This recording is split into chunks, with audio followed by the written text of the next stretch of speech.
সিরাত প্রোগ্রামে কিছু কথা আমি উপস্থাপন করবার চেষ্টা করব। সেটা হচ্ছে প্রফিটিক লিডারশিপ, অর্থাৎ নবুবী নেতৃত্ব। আল্লাহ রাসূল সাল্লাল্লাহু আলাইহি ওয়াসাল্লামের নেতৃত্বের ধরন কেমন ছিল, কৌশলগুলো কেমন ছিল, স্ট্র্যাটেজি কেমন ছিল, রূপরেখা কেমন ছিল, এবং সেখান থেকে লেসন নিয়ে বর্তমান নেতৃত্বকে আমরা কিভাবে আরো ডেভেলপ করতে পারি, ইমপ্রুভ করতে পারি, এ নিয়ে সামান্য কিছু কথা আজকের এই প্রোগ্রামে আমি উপস্থাপন করার চেষ্টা করব ইনশাআল্লাহ বিইذনিল্লাহ। তো মূল আলোচনাতে যাওয়ার আগে আমাদের শুরুতে নেতৃত্ব জিনিসটা কি, what is leadership, what is the essence of leadership, এই বিষয়টা ক্লিয়ার হইতে হবে। এটা ক্লিয়ার হলে আমরা পুরো আলোচনাটা খুব ভালো করে উপভোগ করতে পারবো ইনশাআল্লাহ।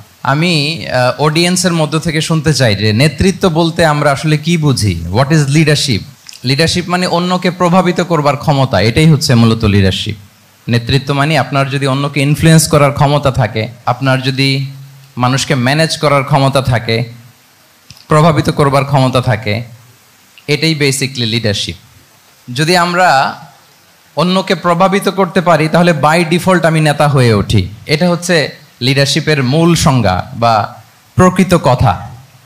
লেটস সে ক্লাস শেষে একজন তার বন্ধুদেরকে বলল চল খেলতে যাই, তো কেউ কেউ রাজি, আবার অনেকে রাজি না। সে কনভিন্স করা শুরু করলো, ফাইনালি সে সবাইকে কনভিন্স করে খেলতে নিয়ে গেল, এই যে লিডার হয়ে গেছে। ক্লিয়ার হয়েছে না ব্যাপারটা? তাহলে বেসিকলি অন্যকে প্রভাবিত করবার যে ক্ষমতা, এটাই হচ্ছে কি লিডারশিপ। যদি আমরা অন্যকে প্রভাবিত করতে পারি, ইনফ্লুয়েন্স করতে পারি। আমাদের সমাজে কিংবা রাষ্ট্রে আমরা যে সমস্যাগুলো দেখি, এগুলো বেসিকলি পোর লিডারশিপের কারণে। Poor leadership, because of poor leadership. যদি যথাযোগ্য নেতৃত্ব আমরা তৈরি করতে পারতাম, যোগ্য নেতৃত্ব যদি আমরা হাজির করতে পারতাম, তাহলে এই সমস্যাগুলো থাকতো না। আমরা আল্লাহ রাসূল সাল্লাল্লাহু আলাইহি ওয়া আলিহি ওয়াসাল্লামের নেতৃত্বের গুণাবলীগুলো, যদি ওনার যে লিডারশিপ ট্রেডস, লিডারশিপ ফিচার্সগুলো আছে, এগুলো যদি আমরা খেয়াল করি তাহলে দেখব যে এগুলো দিয়ে তিনি পুরো একটা জাতি, একটা ভূখণ্ডের জীবনধারা পাল্টে দিয়েছিলেন। তাহলে নেতৃত্বের দিক থেকে অ্যাজ এ লিডার তিনি কতটা সফল, এটা খুব ক্লিয়ার আমাদের কাছে। আমরা এখন দেখার চেষ্টা করব যে রাসূল সাল্লাল্লাহু আলাইহি ওয়াসাল্লামের লিডারশিপটা আসলে কোন ধরনের লিডারশিপ ছিল, কোন ধরনের নেতৃত্ব ছিল, এবং সেখান থেকে বর্তমান সময়ে আমরা কি করে যুগোপযোগী নেতৃত্ব তৈরি করতে পারি। প্রথম যেটা বলতে হবে সেটা হচ্ছে আল্লাহ রাসূল সাল্লাল্লাহু আলাইহি ওয়া আলিহি ওয়াসাল্লামের নেতৃত্বটা ছিল সার্ভেন্ট লিডারশিপ। সার্ভেন্ট লিডারশিপ মানে হচ্ছে কাজের মধ্য দিয়ে নেতা হওয়া। বেসিক্যালি আপনি যখন মানুষের কাজে লাগবেন বা কাজে আসবেন, তখনই আপনি নেতা। যদি আপনাকে সমাজে কোনো কাজে না লাগে, সমাজে যদি আপনি রেলেভেন্ট হতে না পারেন, কাউকে সাপোর্ট করতে না পারেন, গাইড করতে না পারেন, তাহলে তো নেতা হয়ে ওঠা আপনার পক্ষে সম্ভব হবে না। তাহলে যদি কাজে লাগা যায় মানুষের, আপনি যদি কাজে লাগেন, আপনি যদি মানুষের উপকারে আসেন, তাহলে by default you are a leader. If you are society oriented, if you are people oriented, if you are service oriented, by default you are a leader. আমরা যদি আল্লাহ রাসূল সাল্লাল্লাহু আলাইহি ওয়া আলিহি ওয়াসাল্লামের জীবনের দিকে একটু খেয়াল করি, তাহলে দেখবো যে নবী হওয়ার আগেও কিন্তু আল্লাহ রাসূল সাল্লাল্লাহু আলাইহি ওয়াসাল্লামের এই ক্যারেক্টারিস্টিক্স গুলো ছিল, এই ফিচার গুলো ছিল। উনি মানুষের অনেক কাজে এসেছেন, তিনি মানুষকে সাপোর্ট করতেন, বিপদে তাদের পাশে দাঁড়াতেন, তাই না? তিনি তো অফিসিয়ালি 40 বছর বয়সে নবী হলেন, যদিও আল্লাহর এলেমে তিনি অনেক আগে থেকেই নবী। কিন্তু দুনিয়াতে আল্লাহ রাসূল সাল্লাল্লাহু আলাইহি ওয়াসাল্লাম যখন 40 বছর বয়সে উপনীত হলেন, তখনই তো হেরা গুহায় নাজিল হলো ইকরা বিসমি রাব্বিকাল্লাযী খালাক, read in the name of your Lord who has created. এই যে 5টা আয়াত নাজিল হলো, উনি নিয়ে আসলেন, কাঁপতে লাগলেন। খাদিজা রাদিয়াল্লাহু তাআলা আনহার কাছে বললেন যে মনে হয় আমি মারা যাব, আমাকে কম্বল চাপা দাও, আমার ভয় লাগছে, আমি কাঁপছি। তখন খাদিজা রাদিয়াল্লাহু তাআলা আনহা ওনাকে আশ্বস্ত করলেন, ওয়াল্লাহি লা ইউখজিকাল্লাহু আবাদা, আপনি ভয় পাবেন না, আল্লাহ আপনাকে অপদস্থ করবেন না। ইন্নাকা লা তাসিলুর রাহিমা ওয়া তাসদুকুল হাদিসা, নিশ্চয় আপনি আত্মীয়তার সম্পর্ককে বজায় রাখেন, আপনি সবসময় সত্য কথা বলেন। ওয়া তাহমিলুল কাল্লা, আপনি মানুষের বোঝা বয়ে দেন। ওয়া তাকসিবুল মা'দুমা, যার উপার্জন করার কোনো সক্ষমতা নেই তার জন্য আপনি উপার্জন করেন, তাকে আপনি ফিনান্সিয়াল সাপোর্ট করেন। ওয়া তাকরিউদ দাইফা, আপনি মেহমানকে খাওয়ান। ওয়া তুঈনু আলা নাওয়াইবিল হক, সত্য যেখানে বিপন্ন সেখানে আপনি সত্যের বীর সেনানী হয়ে দাঁড়িয়ে যান। তো এই ফিচার যাদের মধ্যে থাকে, এমন ব্যক্তিত্বকে আল্লাহ তাআলা কখনোই অপমান করতে পারেন না। আপনি চিন্তিত হবেন না, ডোন্ট ওয়ারি অ্যাবাউট ইট, কোনো ভয় নাই, কোনো চিন্তা নাই, আপনি আশ্বস্ত হন। তাহলে দেখেন, এই যে 6টা গুণের কথা খাদিজা রাদিয়াল্লাহু তাআলা আনহা বললেন, এগুলো কিন্তু রাসূল সাল্লাল্লাহু আলাইহি ওয়াসাল্লাম নবী হওয়ার আগের গুণ। অর্থাৎ 40 বছর বয়সে তিনি উপনীত হওয়ার আগেই ওনার এই অভ্যেস ছিল যে উনি অন্যের বোঝা বইয়ে দিতে হেল্প করতেন, মানুষকে সাপোর্ট করতেন। যার উপার্জন করার সুযোগ নাই, ক্ষমতা নাই, তাকে তিনি উপার্জন করে দিতেন, মানে তাকে ফিনান্সিয়ালি সাপোর্ট করতেন, মেহমান খাওয়াতেন। তার মানে নবী হওয়ার আগেই উনি জনকল্যাণমূলক কাজে নিজেকে সম্পৃক্ত রেখেছেন। মানুষকে তিনি সাপোর্ট করতেন, মানুষকে হেল্প করতেন, উনি মানুষের কাজে লাগতেন। আর যে মানুষের কাজে লাগে, মানুষের উপকারে আসে, জনকল্যাণমূলক কাজে নিজেকে সম্পৃক্ত রাখে, বাই ডিফল্ট সে নেতা, বাই ডিফল্ট সে কি নেতা হয়ে যায়। তাহলে to serve before to lead, নেতৃত্ব এটা আসলে পজিশনের সাথে সম্পৃক্ত না, ইটস অল অ্যাবাউট ইনফ্লুয়েন্স। আপনার বাবা নেতা ছিল, আপনি ছেলে তো আপনি নেতা, এটাকে নেতৃত্ব বলে না। আপনি যদি মানুষকে প্রভাবিত করবার ক্ষমতা হাসিল করেন, মানুষের কাজে আসেন, আপনাকে যদি সমাজে কাজে লাগে, আপনি মানুষকে সাপোর্ট করেন, তখন আপনি নেতা হয়ে ওঠেন। তাহলে রাসূল সাল্লাল্লাহু আলাইহি ওয়াসাল্লামের লিডারশিপটা যদি বুঝতে হয়, প্রথম কথা হচ্ছে ওনার লিডারশিপের প্যাটার্নটা ছিল সার্ভেন্ট লিডারশিপ, মানে সার্ভিস দেওয়ার মধ্য দিয়ে উনি নেতা বনে গেছেন। নবী হওয়ার আগেই ওনার মধ্যে এই ট্রেড ছিল, উনি মানুষকে সার্ভিস দিতেন। আরবিতেও একটা কথা আছে, সাইয়্যিদুল কওমি খাদিমুহুম, মানে যিনি সমাজের নেতা তিনি হবে সমাজের সবচেয়ে বড় খাদেম। যিনি নেতা হবেন তিনি সমাজের সবচেয়ে বড় কি হবেন? খাদেম হবেন। আমি টোটাল 12টা পয়েন্ট আলোচনা করবার চেষ্টা করবো ইনশাআল্লাহ। প্রথম পয়েন্টটা হচ্ছে সার্ভেন্ট লিডারশিপ, মানে to serve before to lead. নেতা হওয়ার আগে খাদেম হইতে হবে। কি হইতে হবে? খাদেম হইতে পারলে আপনি বাই ডিফল্ট নেতা। তাহলে আল্লাহ রাসূল সাল্লাল্লাহু আলাইহি ওয়া আলিহি ওয়াসাল্লামের নেতৃত্বের প্রথম কথা হচ্ছে ওনার লিডারশিপ প্যাটার্নটা ছিল সার্ভেন্ট লিডারশিপ। এটা হচ্ছে নাম্বার 1। 2 নাম্বার কথা হচ্ছে নেতৃত্বের জন্য যেটা লাগে সেটা হচ্ছে কম্পিটেন্স। কিছু কম্পিটেন্স লাগে, এর মধ্যে অন্যতম কম্পিটেন্স হচ্ছে এলোকোয়েন্স, বাগ্মিতা, বক্তব্যের পারঙ্গমতা, এটা লাগে। মানে যিনি নেতা হবেন তিনি কথা বলতে জানতে হবে, কথা বলতে পারতে হবে। এবার বলেন তো আল্লাহ রাসূল সাল্লাল্লাহু আলাইহি ওয়াসাল্লামের এই কোয়ালিটিটা ছিল কি ছিল না? অসাধারণ কমিউনিকেশন স্কিল ছিল আল্লাহ রাসূল সাল্লাল্লাহু আলাইহি ওয়াসাল্লামের। এবং ওনার পাবলিক স্পিকিং এর যে কি দক্ষতা, আমরা ওনার বিভিন্ন বক্তব্যে, ওনার জুমার খুতবায়, ওনার বিভিন্ন আলোচনায়, বক্তব্যগুলো থেকে আমরা বুঝতে পারি। তাহলে নেতা হইতে হলে তার এলোকোয়েন্স লাগে, বাগ্মিতা লাগে।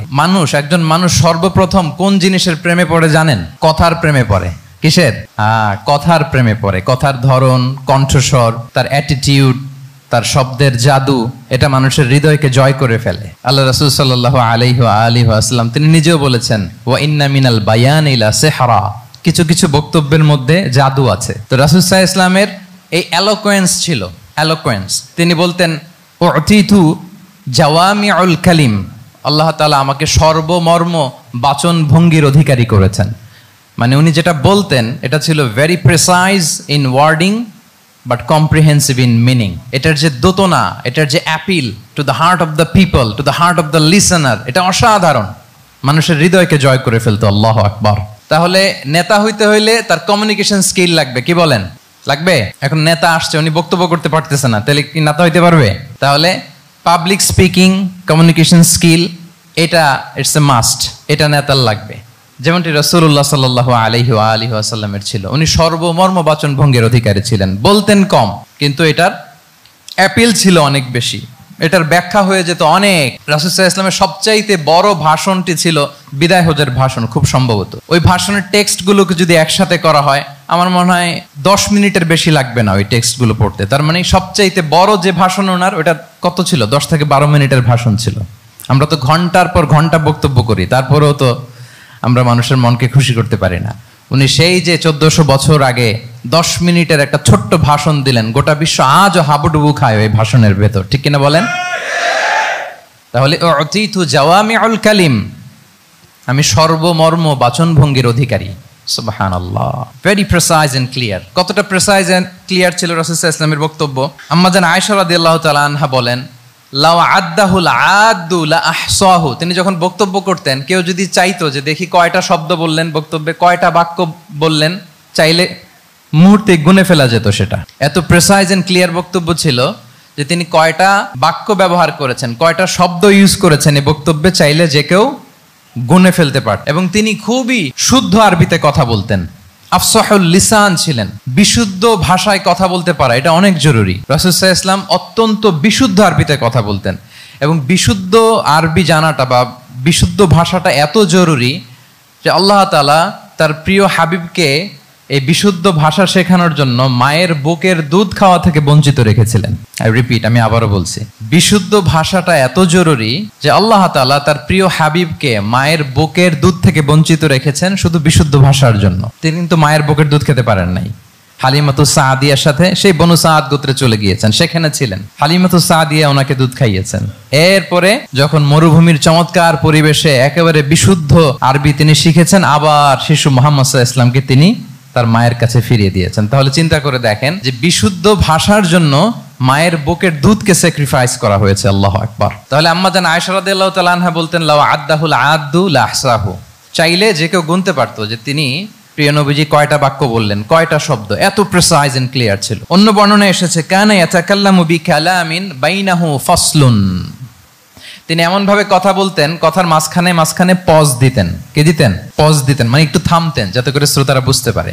ইয়াতাকাল্লামু বিকালামিন বাইনাহু ফাসলুন, বলতে বলতে মাঝে মাঝে একটা পজ দিতেন যাতে সবাই বুঝতে পারে। ইয়াহফাযুহু মান জালাসা ইলাই, আশেপাশে যারা বসতো তারা সহজে এটা মুখস্থ করে ফেলতে পারে। পজ দিয়ে দিয়ে থেমে থেমে এত চমৎকার করে ওনার প্রেজেন্টেশন ছিল, বক্তব্য মালাগুলো ছিল, ফলে যারা শুনতেছে ইজিলি মুখস্থ করে ফেলতে পারত। এবং গুরুত্বপূর্ণ কথা তিনি এমফাসাইজ করতেন, 3 বার বলতেন। একবার তিনি বলতেছেন আত্তাকওয়া হা হুনা হা হুনা হা হুনা ওয়া ইউশিরু ইলা সাদরিহি সালাসা মাররাত, তাকওয়াকে তিনি এখানে রেফার করেছেন।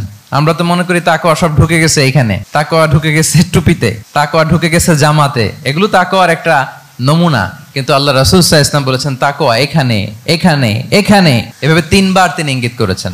গুরুত্বপূর্ণ কথাকে তিনি এভাবে এমফাসাইজ করতেন। মাঝে মাঝে এমন আবেগঘন বক্তব্য উপস্থাপন করতেন, সাহাবারা অশ্রুসিক্ত হতো।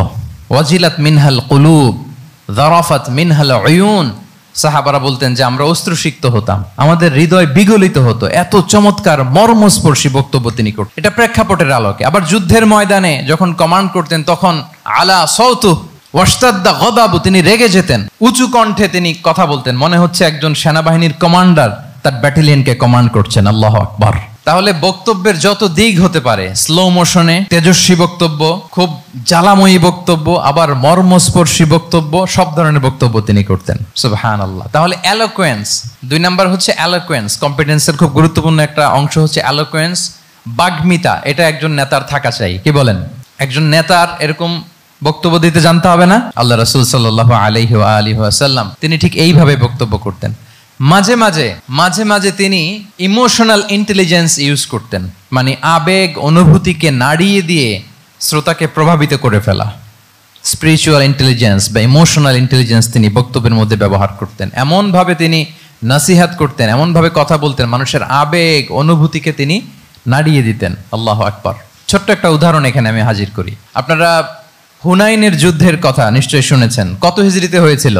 8ম হিজরি। তার মানে মক্কা বিজয়ের ইমিডিয়েট পরেই, কয়েক সপ্তাহ পরেই তো হুনাইনের যুদ্ধ হয়েছিল। তো এই হুনাইনের যুদ্ধে অনেক ওয়ার বুটিজ মুসলমানদের করতলগত হয়েছিল, মানে অনেক গানিমাত, অনেক সম্পদ ওনারা যুদ্ধ শেষে যুদ্ধলব্ধ সম্পদ হিসেবে পেয়েছিলেন। 24,000 উট, প্রায় 40,000 ভেড়া, এত পরিমাণ গানিমত যখন রাসূল সাল্লাল্লাহু আলাইহি ওয়াসাল্লাম পেলেন, তিনি এগুলো বন্টন করতে শুরু করলেন। কিন্তু রাসূল সাল্লাল্লাহু আলাইহি ওয়াসাল্লাম তিনি বন্টন করতে যে আনসারি সাহাবীদেরকে, অর্থাৎ মদিনার যে সাহাবারা, তাদেরকে কিছুই দিলেন না, বরং তিনি মক্কার সাহাবাদেরকে দিলেন, অন্যান্য গোত্রের লোকদেরকে দিলেন, আশেপাশের সবাইকে দিলেন, কিন্তু দিলেন না কাদেরকে? আনসারি সাহাবীদেরকে। তো ফলে এত বিশাল ওয়ার বুটিজ, এর মধ্যে থেকে কিছুই আনসারিরা পেল না। ওনাদের মধ্যে ক্ষোভের জন্ম নিল। ক্ষোভ থেকে ওনারা সমালোচনা করতে আরম্ভ করলেন আল্লাহ রাসূল সাল্লাল্লাহু আলাইহি ওয়াসাল্লামের। এবং সমালোচনা করতে করতে এটা এমন পর্যায়ে চলে গেল, এক পর্যায়ে তারা বলতে আরম্ভ করলো যে আমরা ওনার জন্য জান দিলাম, জীবন দিলাম, আজকে উনি এত সম্পদ পেয়ে সব নিজ এলাকার লোকদের মাঝে বন্টন করে দিল, এটা কি ঠিক করলো উনি? আল্লাহর নবীকে ক্ষমা করুক। মানে কেমন যেন রাসূল একটা ভুল করে ফেলছেন, রাসূল সাল্লাল্লাহু আলাইহি ওয়াসাল্লাম ওনাদেরকে দিতে বাধ্য ছিলেন, এটা যেহেতু দেন নাই, আল্লাহ তার রাসূলকে ক্ষমা করুক, এরকম একটা কথা তারা বলে ফেললেন। এটা তো অনেক বড় কথা। আল্লাহ রাসূল সাল্লাল্লাহু আলাইহি ওয়া আলিহি ওয়াসাল্লাম যখন এই কথা শুনলেন, তখন তিনি আনসারী সাহাবীদেরকে জড়ো করে একটা গেট টুগেদার করে এমন ইমোশনালি ওনাদেরকে কাবু করলেন, ইমোশনাল ইন্টেলিজেন্স ইউজ করলেন। এখানে তারা এসেছিল ক্ষোভ নিয়ে, অসন্তোষ নিয়ে, পরে সবাই কান্না করে রাসূল সাল্লাল্লাহু আলাইহি ওয়াসাল্লামের কাছে ক্ষমা চেয়ে সেই মজলিস থেকে উঠতে বাধ্য হয়েছে। তিনি সবাইকে ডেকে বললেন, ইয়া মা'আশারাল আনসার আলাম আতিকুম দুল্লালান ফাহাদাকুমুল্লাহ ওয়া আলাতান ফাআগনাকুমুল্লাহ ওয়া আ'দাআন ফাআল্লাফাল্লাহু বাইনা কুলুবিকুম। চমৎকার চমৎকার এক্সপ্রেশন যে ওহে আনসাররা, আমি কি তোমাদেরকে পথভ্রষ্ট পাইনি, পথহারা পাইনি? আমার ওসিলায় তোমরা হেদায়েতের দেখা পেয়েছো। আমি কি তোমাদেরকে নিঃস্ব পাইনি? আমার ওসিলায় তোমরা সমৃদ্ধ হয়েছো, সম্পদশালী হয়েছো। আমি কি তোমাদেরকে যুদ্ধরত অবস্থায় পাইনি? আউস খাজরাজ তোমরা তো ফাইট করতেছিলে ইচ আদার। আমি যে তোমাদের মধ্যে সম্প্রীতি আর ভালোবাসার মেলবন্ধনে তোমাদেরকে একত্রিত করে দিলাম। আওয়াজাতুম ফি আনফুসিকুম ফি লুআআতিম মিনাদ দুনিয়া। আর দুনিয়ার সামান্য কিছু জিনিসের কারণে তোমরা মনে কষ্ট পাচ্ছ, যেটা দিয়ে আমি কিছু মুসলিমদের হৃদয়কে আকৃষ্ট করছিলাম। তা আল্লাফতু বিহা কওমান লিউসলিমু ওয়া ওয়াকালতুকুম ইলা ইসলামিকুম। আমি কিছু মুসলিমদেরকে এগুলো দিয়ে তাদের হৃদয়টাকে ইসলামের প্রতি আরো অ্যাট্রাক্টেড করতেছিলাম, আর তোমাদেরকে তোমাদের ইসলামের উপরই আমি ছেড়ে দিয়েছি। আমি জানি আমার আনসাররা তাদের হৃদয়ে যে ইসলাম আছে এটাই তাদের জন্য যথেষ্ট। আমা তারদাউনা আইয়াযহাবান নাসু বিশাতি ওয়াল বাঈর وَتَرْجِعُونَ بِرَسُولِ اللَّهِ فِي رِحَالِكُمْ. Won't you be happy that people go back to their country with sheep and camel, and you go back to your country with Rasulullah? Allahu Akbar. তোমরা কি এতে খুশি হবে না? মানুষ উট আর ভেড়া নিয়ে তাদের এলাকায় ফিরবে, আর তোমরা আল্লাহর রাসূলকে নিয়ে তোমাদের এলাকায় ফিরবে। এরকম একটার পর একটা ইমোশনালি রাসূল সাল্লাল্লাহু আলাইহি ওয়াসাল্লাম যখন আনসার সাহাবীদেরকে কাবু করতে লাগলেন, ওনারা এমনভাবে কান্নার রোল জুড়ে দিল, এমনভাবে অনুতপ্ত হলো, কাঁদতে শুরু করলো। পরে এরা বলতে আরম্ভ করলো, আমি তো দুই একটা বাক্য বললাম, লম্বা চূড়া মন মাতানো বক্তব্য, হৃদয় স্পর্শী বক্তব্য। তারা বললো, ইয়া রাসূলুল্লাহ, আমরা শুধু আপনাকে পেয়েই খুশি। রাসূল সাল্লাল্লাহু আলাইহি ওয়াসাল্লাম বলেন, গোটা বিশ্বের মানুষ যদি এই পথ ধরে আর আনসারীরা যদি এই পথ ধরে, আমি এই পথ ছেড়ে দিয়ে আনসারীদের পথে হাঁটবো। আল্লাহ তুমি আনসারদের ক্ষমা করো, তাদের সন্তানদের ক্ষমা করো, তাদের নাতিদেরকে ক্ষমা করো। এভাবে মর্মস্পর্শী বক্তব্য যখন ইমোশনাল ইন্টেলিজেন্স দিয়ে যখন রাসূল সাল্লাল্লাহু আলাইহি ওয়াসাল্লাম বললেন, সব আনসারী সাহাবারা কাঁদতে আরম্ভ করলেন। সবাই ফাবাকাল কওমু হাত্তা আখদালু লুহাহুম, তাদের প্রত্যেকের দাড়ি ভিজে গেল, এমন কান্না জুড়ে দিল। আল্লাহু আকবার। তাহলে এটা ছিল রাসূল সাল্লাল্লাহু আলাইহি ওয়াসাল্লামের বক্তব্যের মাধ্যমে শ্রোতাদের মাঝখানে প্রভাব সৃষ্টি করার ক্ষমতা। চিন্তা করতে পারেন, হৃদয় কেঁপে ওঠে না এই কথা শুনলে? Won't you be happy people go back to their home with sheep and camel and you take the messenger of Allah with you? মানুষ ছাগল ভেড়া নিয়ে ফিরতেছে, তোমরা তো আল্লাহর নবীকে নিয়ে ঘরে ফিরতেছো। আল্লাহু আকবার। তাহলে এই কম্পিটেন্সটা লাগে একজন নেতার, তিনি এরকম মর্মস্পর্শী বক্তব্য দিতে জানতে হবে। 3 নাম্বার হচ্ছে কম্পেশন, মানে সফট হার্টেড, দয়াদ্র হৃদয় হতে হবে। আপনি মানুষের দুঃখ যদি আপনাকে কাঁদায় তবেই আপনি নেতা। আমরা আল্লাহ রাসূল সাল্লাল্লাহু আলাইহি ওয়াসাল্লামের দিকে যদি তাকাই, ওনার তো একটা উপাধিই হচ্ছে রাহমাতাল লিল আলামিন। আল্লাহ রাসূল সাল্লাল্লাহু আলাইহি ওয়াসাল্লামের উপাধি কি? ওমা আরসালনাকা ইল্লা রাহমাতাল লিল আলামিন। We have not sent you but as mercy for all the worlds. নবী হে, আপনাকে সবার জন্য আমি মার্সি করে পাঠিয়েছি, রাহমা করে পাঠিয়েছি। আপনি সবার জন্য রহমত, মানুষের জন্য, ম্যানকাইন্ড, জিনকাইন্ড, অ্যানিমালস, সবার জন্য আপনি রাহমা। রাসূল সাল্লাল্লাহু আলাইহি ওয়াসাল্লাম কতটা দয়াদ্র ছিল। আল্লাহ তাআলা অন্য আয়াতে বলছেন, ফাবিমা রাহমাতিম মিনাল্লাহি লিনতা লাহুম ওয়ালাউ কুনতা ফাযযান গালিযাল কলবি লানফাদ্দু মিন হাওলিক। নবী হে, লিনতা লাহুম, সবার জন্য আপনি সফট হার্টেড হয়েছেন আল্লাহর অনুগ্রহে। যদি আপনি সফট হার্টেড না হয়ে আপনি যদি কঠোর হৃদয়ের অধিকারী হতেন, তাহলে এখন লোকেরা যেমনি আপনাকে ঘিরে রাখে, আপনার চারিপাশে সবাই ঘিরে রাখতো না। আল্লাহু আকবার। সাহাবারা সব সময় রাসূল সাল্লাল্লাহু আলাইহি ওয়াসাল্লামের সঙ্গ পেতে চাইতো, অ্যাকম্পানি চাইতো, ঘিরে রাখ। এমনকি অনেক সাহাবী ঘরে ভালো না লাগলে রাসূল সাল্লাল্লাহু আলাইহি ওয়াসাল্লামের কাছে চলে আসতো। এমনকি অনেক সাহাবী বলতেন যে আমার পেটে ক্ষুধা লাগলেই আমি রাসূলের কাছে যেতাম, কারণ রাসূলের চেহারা দেখলে আমার পেটের ক্ষুধা উধাও হয়ে যেত। ফাবিমা রাহমাতিম মিনাল্লাহি লিনতা লাহুম। নবী হে, আল্লাহর অনুগ্রহে আপনি কোমল ভাষী হয়েছেন। কোমল হৃদয়ের হওয়া, সফট হার্টেড হওয়া, দয়াদ্র চিত্তের হওয়া, এটা অন্যতম একটা লিডারশিপ ট্রেট। এত দয়াদ্র ছিলেন, আল্লাহ তাআলা বলছেন, ফালাআল্লাকা বাখিউন নাফসাকা আলা আসারিহিম ইল্লাম ইউমিনু বিহাযাল হাদীসি আসাফা। রাসূল সাল্লাল্লাহু আলাইহি ওয়াসাল্লাম বারবার মক্কার কুরাইশদের কাছে যেত, বারবার কাফিরদের কাছে যেত, যেন তারা ঈমান আনে, যেন তারা খারাপ রাস্তা ছেড়ে দিয়ে ভালো রাস্তায় আসে। বারবার চিন্তা করতো যে ইস, কেন তারা লা ইলাহা পড়ে না, কেন তারা সত্যের পথে ফিরে আসে না। হায় রে, একটুর জন্য তো তারা সামান্য আমার কথাটা শুনলেই তো বেঁচে যেত, ইস একটু আমার কথা মানলেই তো জাহান্নাম থেকে বেঁচে যেত। এরকম অস্থির হয়ে তাদের পেছনে ছুটতেন। আল্লাহ তাআলা বলেছেন, নবী হে, আপনি ওদের পেছনে ছুটতে ছুটতে আপনি তো নিজেকেই শেষ করে দিবেন। বাখিউন নাফসাক, আপনি তো নিজের দিকে খেয়াল করছেন না, নিজের শরীরের দিকে খেয়াল করছেন না, নিজের স্বাস্থ্যের দিকে, সময়ের দিকে, আপনি পাগল পাড়া হয়ে তাদেরকে বাঁচানোর জন্য ছুটছেন। তাহলে কতটা দয়াদ্র কোমল হৃদয়ের অধিকারী হলে যে কাফেররা রাসূল সাল্লাল্লাহু আলাইহি ওয়াসাল্লামকে ফিজিক্যালি মেন্টালি এমন কোনো টর্চার নেই, করে নাই, তাদের পিছনে পিছনে ছুটতেন তিনি। হায় রে, একটু যদি ইমানের রাস্তায় আনা যায়, কোনোভাবে যদি তাদেরকে বুঝিয়ে কনভিন্স করা যায়, তাহলে কম্প্যাশনেট, দয়ালু হওয়া, এটা নেতৃত্বের অন্যতম একটা গুণ। আপনার হৃদয়ে দয়া থাকতে হবে, মায়া থাকতে হবে সবার জন্য, কারণ নেতা তিনি তো সবার। লেটসে বাংলাদেশের যিনি প্রধানমন্ত্রী হবেন, আরো রেলেভেন্ট হয়ে যাচ্ছে এখন কথা, সামনে তো নির্বাচন আসতেছে, সো কেউ না কেউ তো প্রধানমন্ত্রী হবে। তো উনি যখন প্রধানমন্ত্রী হবে ধরেন, তো উনি কি শুধু ওনার দলের প্রধানমন্ত্রী হবেন? তাহলে উনি 18 কোটি মানুষের প্রধানমন্ত্রী হবেন, ঠিক কিনা বলেন? তাহলে সবার জন্য ওনার হৃদয়ে দয়া, ভালোবাসা, এটা থাকার দরকার আছে না নাই? তিনি সবার প্রতি কোমল হৃদয়ের হইতে হবে, দয়াদ্র হইতে হবে। প্রধানমন্ত্রী উনি শুধু নিজ দলের প্রধানমন্ত্রী নন, 18 কোটি মানুষের প্রধানমন্ত্রী। তাহলে সফট হার্টেড হইতে হবে। রাসূল সাল্লাল্লাহু আলাইহি ওয়াসাল্লামের মধ্যে এটা ছিল। সবসময় তিনি মাজলুমদের পাশে থাকতেন। আপনারা হিলফুল ফুজুলের কথা জানেন। ওনার বয়স যখন 35, ইয়ামানের এক ব্যবসায়ী আসছিল মক্কায় ব্যবসা করতে। পণ্য বিক্রির পরে আস ইবনে ওয়াইল নামে এক দুষ্ট জালেম, সে পণ্য নিয়ে বলে, আমরা এই এলাকার লোক, আমরা দাম দিব না, কি করতে পারো করো। এই লোক কান্না জুড়ে দিল। তার কান্না দেখে রাসূল সাল্লাল্লাহু আলাইহি ওয়াসাল্লামের হৃদয়ে দয়া হলো। তিনি ওনার চাচা জুবাইর ইবনে আব্দুল মুত্তালিব সহ ওনার মতো যারা ইয়াং স্টার আছে সবাইকে নিয়ে একটা সংঘ করলেন। এটাই তো হালাফুল ফুদুল, মূলত নাম হচ্ছে হালাফুল মুত্তাইয়িবিন। জাহিলি যুগে ওনাদের প্রথা ছিল, কোনো একটা ভালো কাজে কেউ যখন এক হতো, রং ভর্তি বালতির ভেতরে হাত ঢুকিয়ে তারা পাথরের মধ্যে ওই হাতের ছাপ দিত, সবাই ওইখানে ছাপ দিত। ফলে কাইন্ড অফ কভেনেন্ট, এটা একটা চুক্তির মতো, যে আমরা চুক্তিবদ্ধ হলাম, এগ্রিমেন্ট করলাম যে আমরা সবাই এক। তো রাসূল সাল্লাল্লাহু আলাইহি ওয়াসাল্লাম ওনার মতো ইয়াংস্টারদেরকে নিয়ে এই হালাফুল মুত্তাইয়িবিন বা হালাফুল ফুদুল করেছেন। এবং এটার মূল কথা ছিল, মূল স্লোগান ছিল, নাহনু মাআল মাজলুম দিদ্দা যালিম, আমরা সবসময় মাজলুমের পক্ষে থাকবো, জালিমের বিপক্ষে। এটা ছিল হিলফুল ফুজুলের কি মূল শিক্ষা। এভাবে সব সময় তিনি মাজলুমদের সাথে ছিলেন। শ্রমিক সাহাবীদেরকে বড্ড ভালোবাসতেন, শ্রমজীবীদেরকে বড্ড ভালোবাসতেন। এমনকি বিদায় হজের মতো এরকম গুরুত্বপূর্ণ ভাষণও শ্রমজীবীদের কথা বাদ যায়নি, গরিবদের কথা বাদ যায়নি। আরিকাআকুম আতঈমুহুম মিম্মা তাআকুলুন ওয়ালবাসুহুম মিম্মা তালবাসুন, খবরদার, সেদিনও বলেছিলেন সেই বিদায় হজের ভাষণে, তোমরা তোমাদের শ্রমজীবী লোকদের কথা ভুলে যেও না, তোমাদের স্টাফদের কথা, তোমাদের দাস দাসীদের কথা।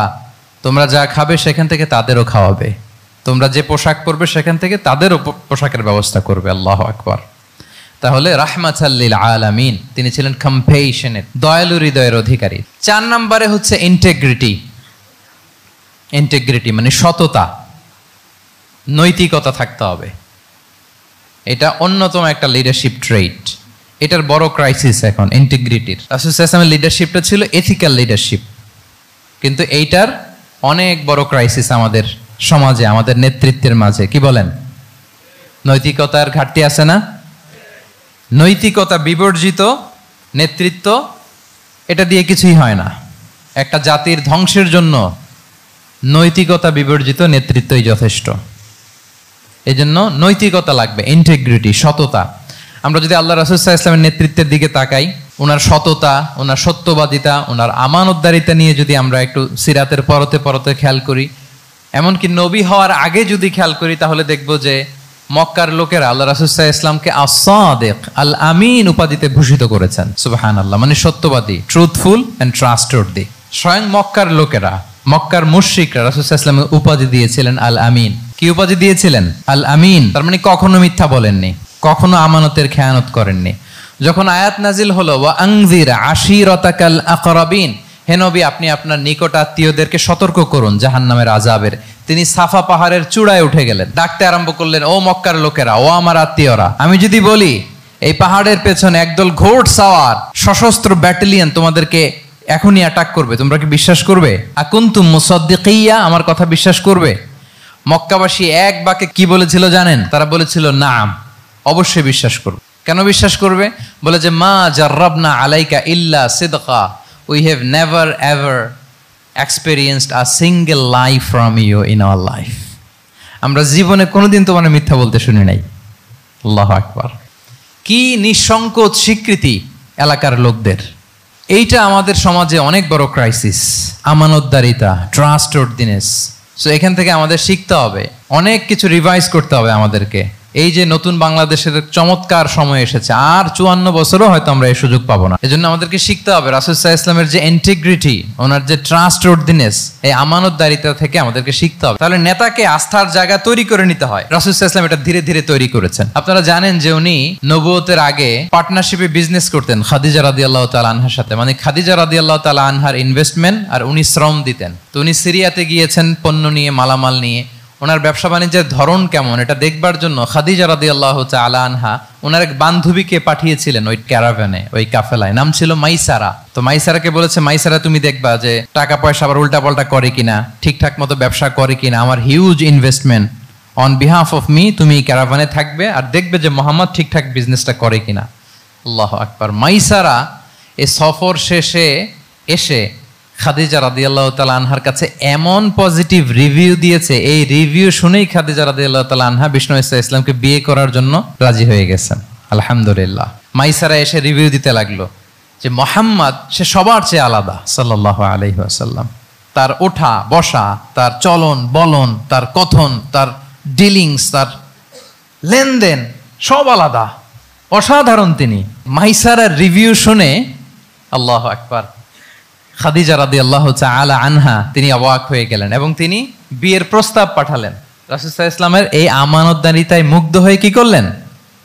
বিয়ের প্রস্তাব পাঠালেন। তাহলে কি পরিমাণে ট্রাস্টওয়ার্থিনেস ওনার ছিল। আরো মজার ব্যাপার হচ্ছে, মক্কার কুরাইশরা, মক্কার লোকেরা রাসূল সাল্লাল্লাহু আলাইহি ওয়াসাল্লামের কাছে এসে আমানতের সম্পদ গচ্ছিত রাখতো।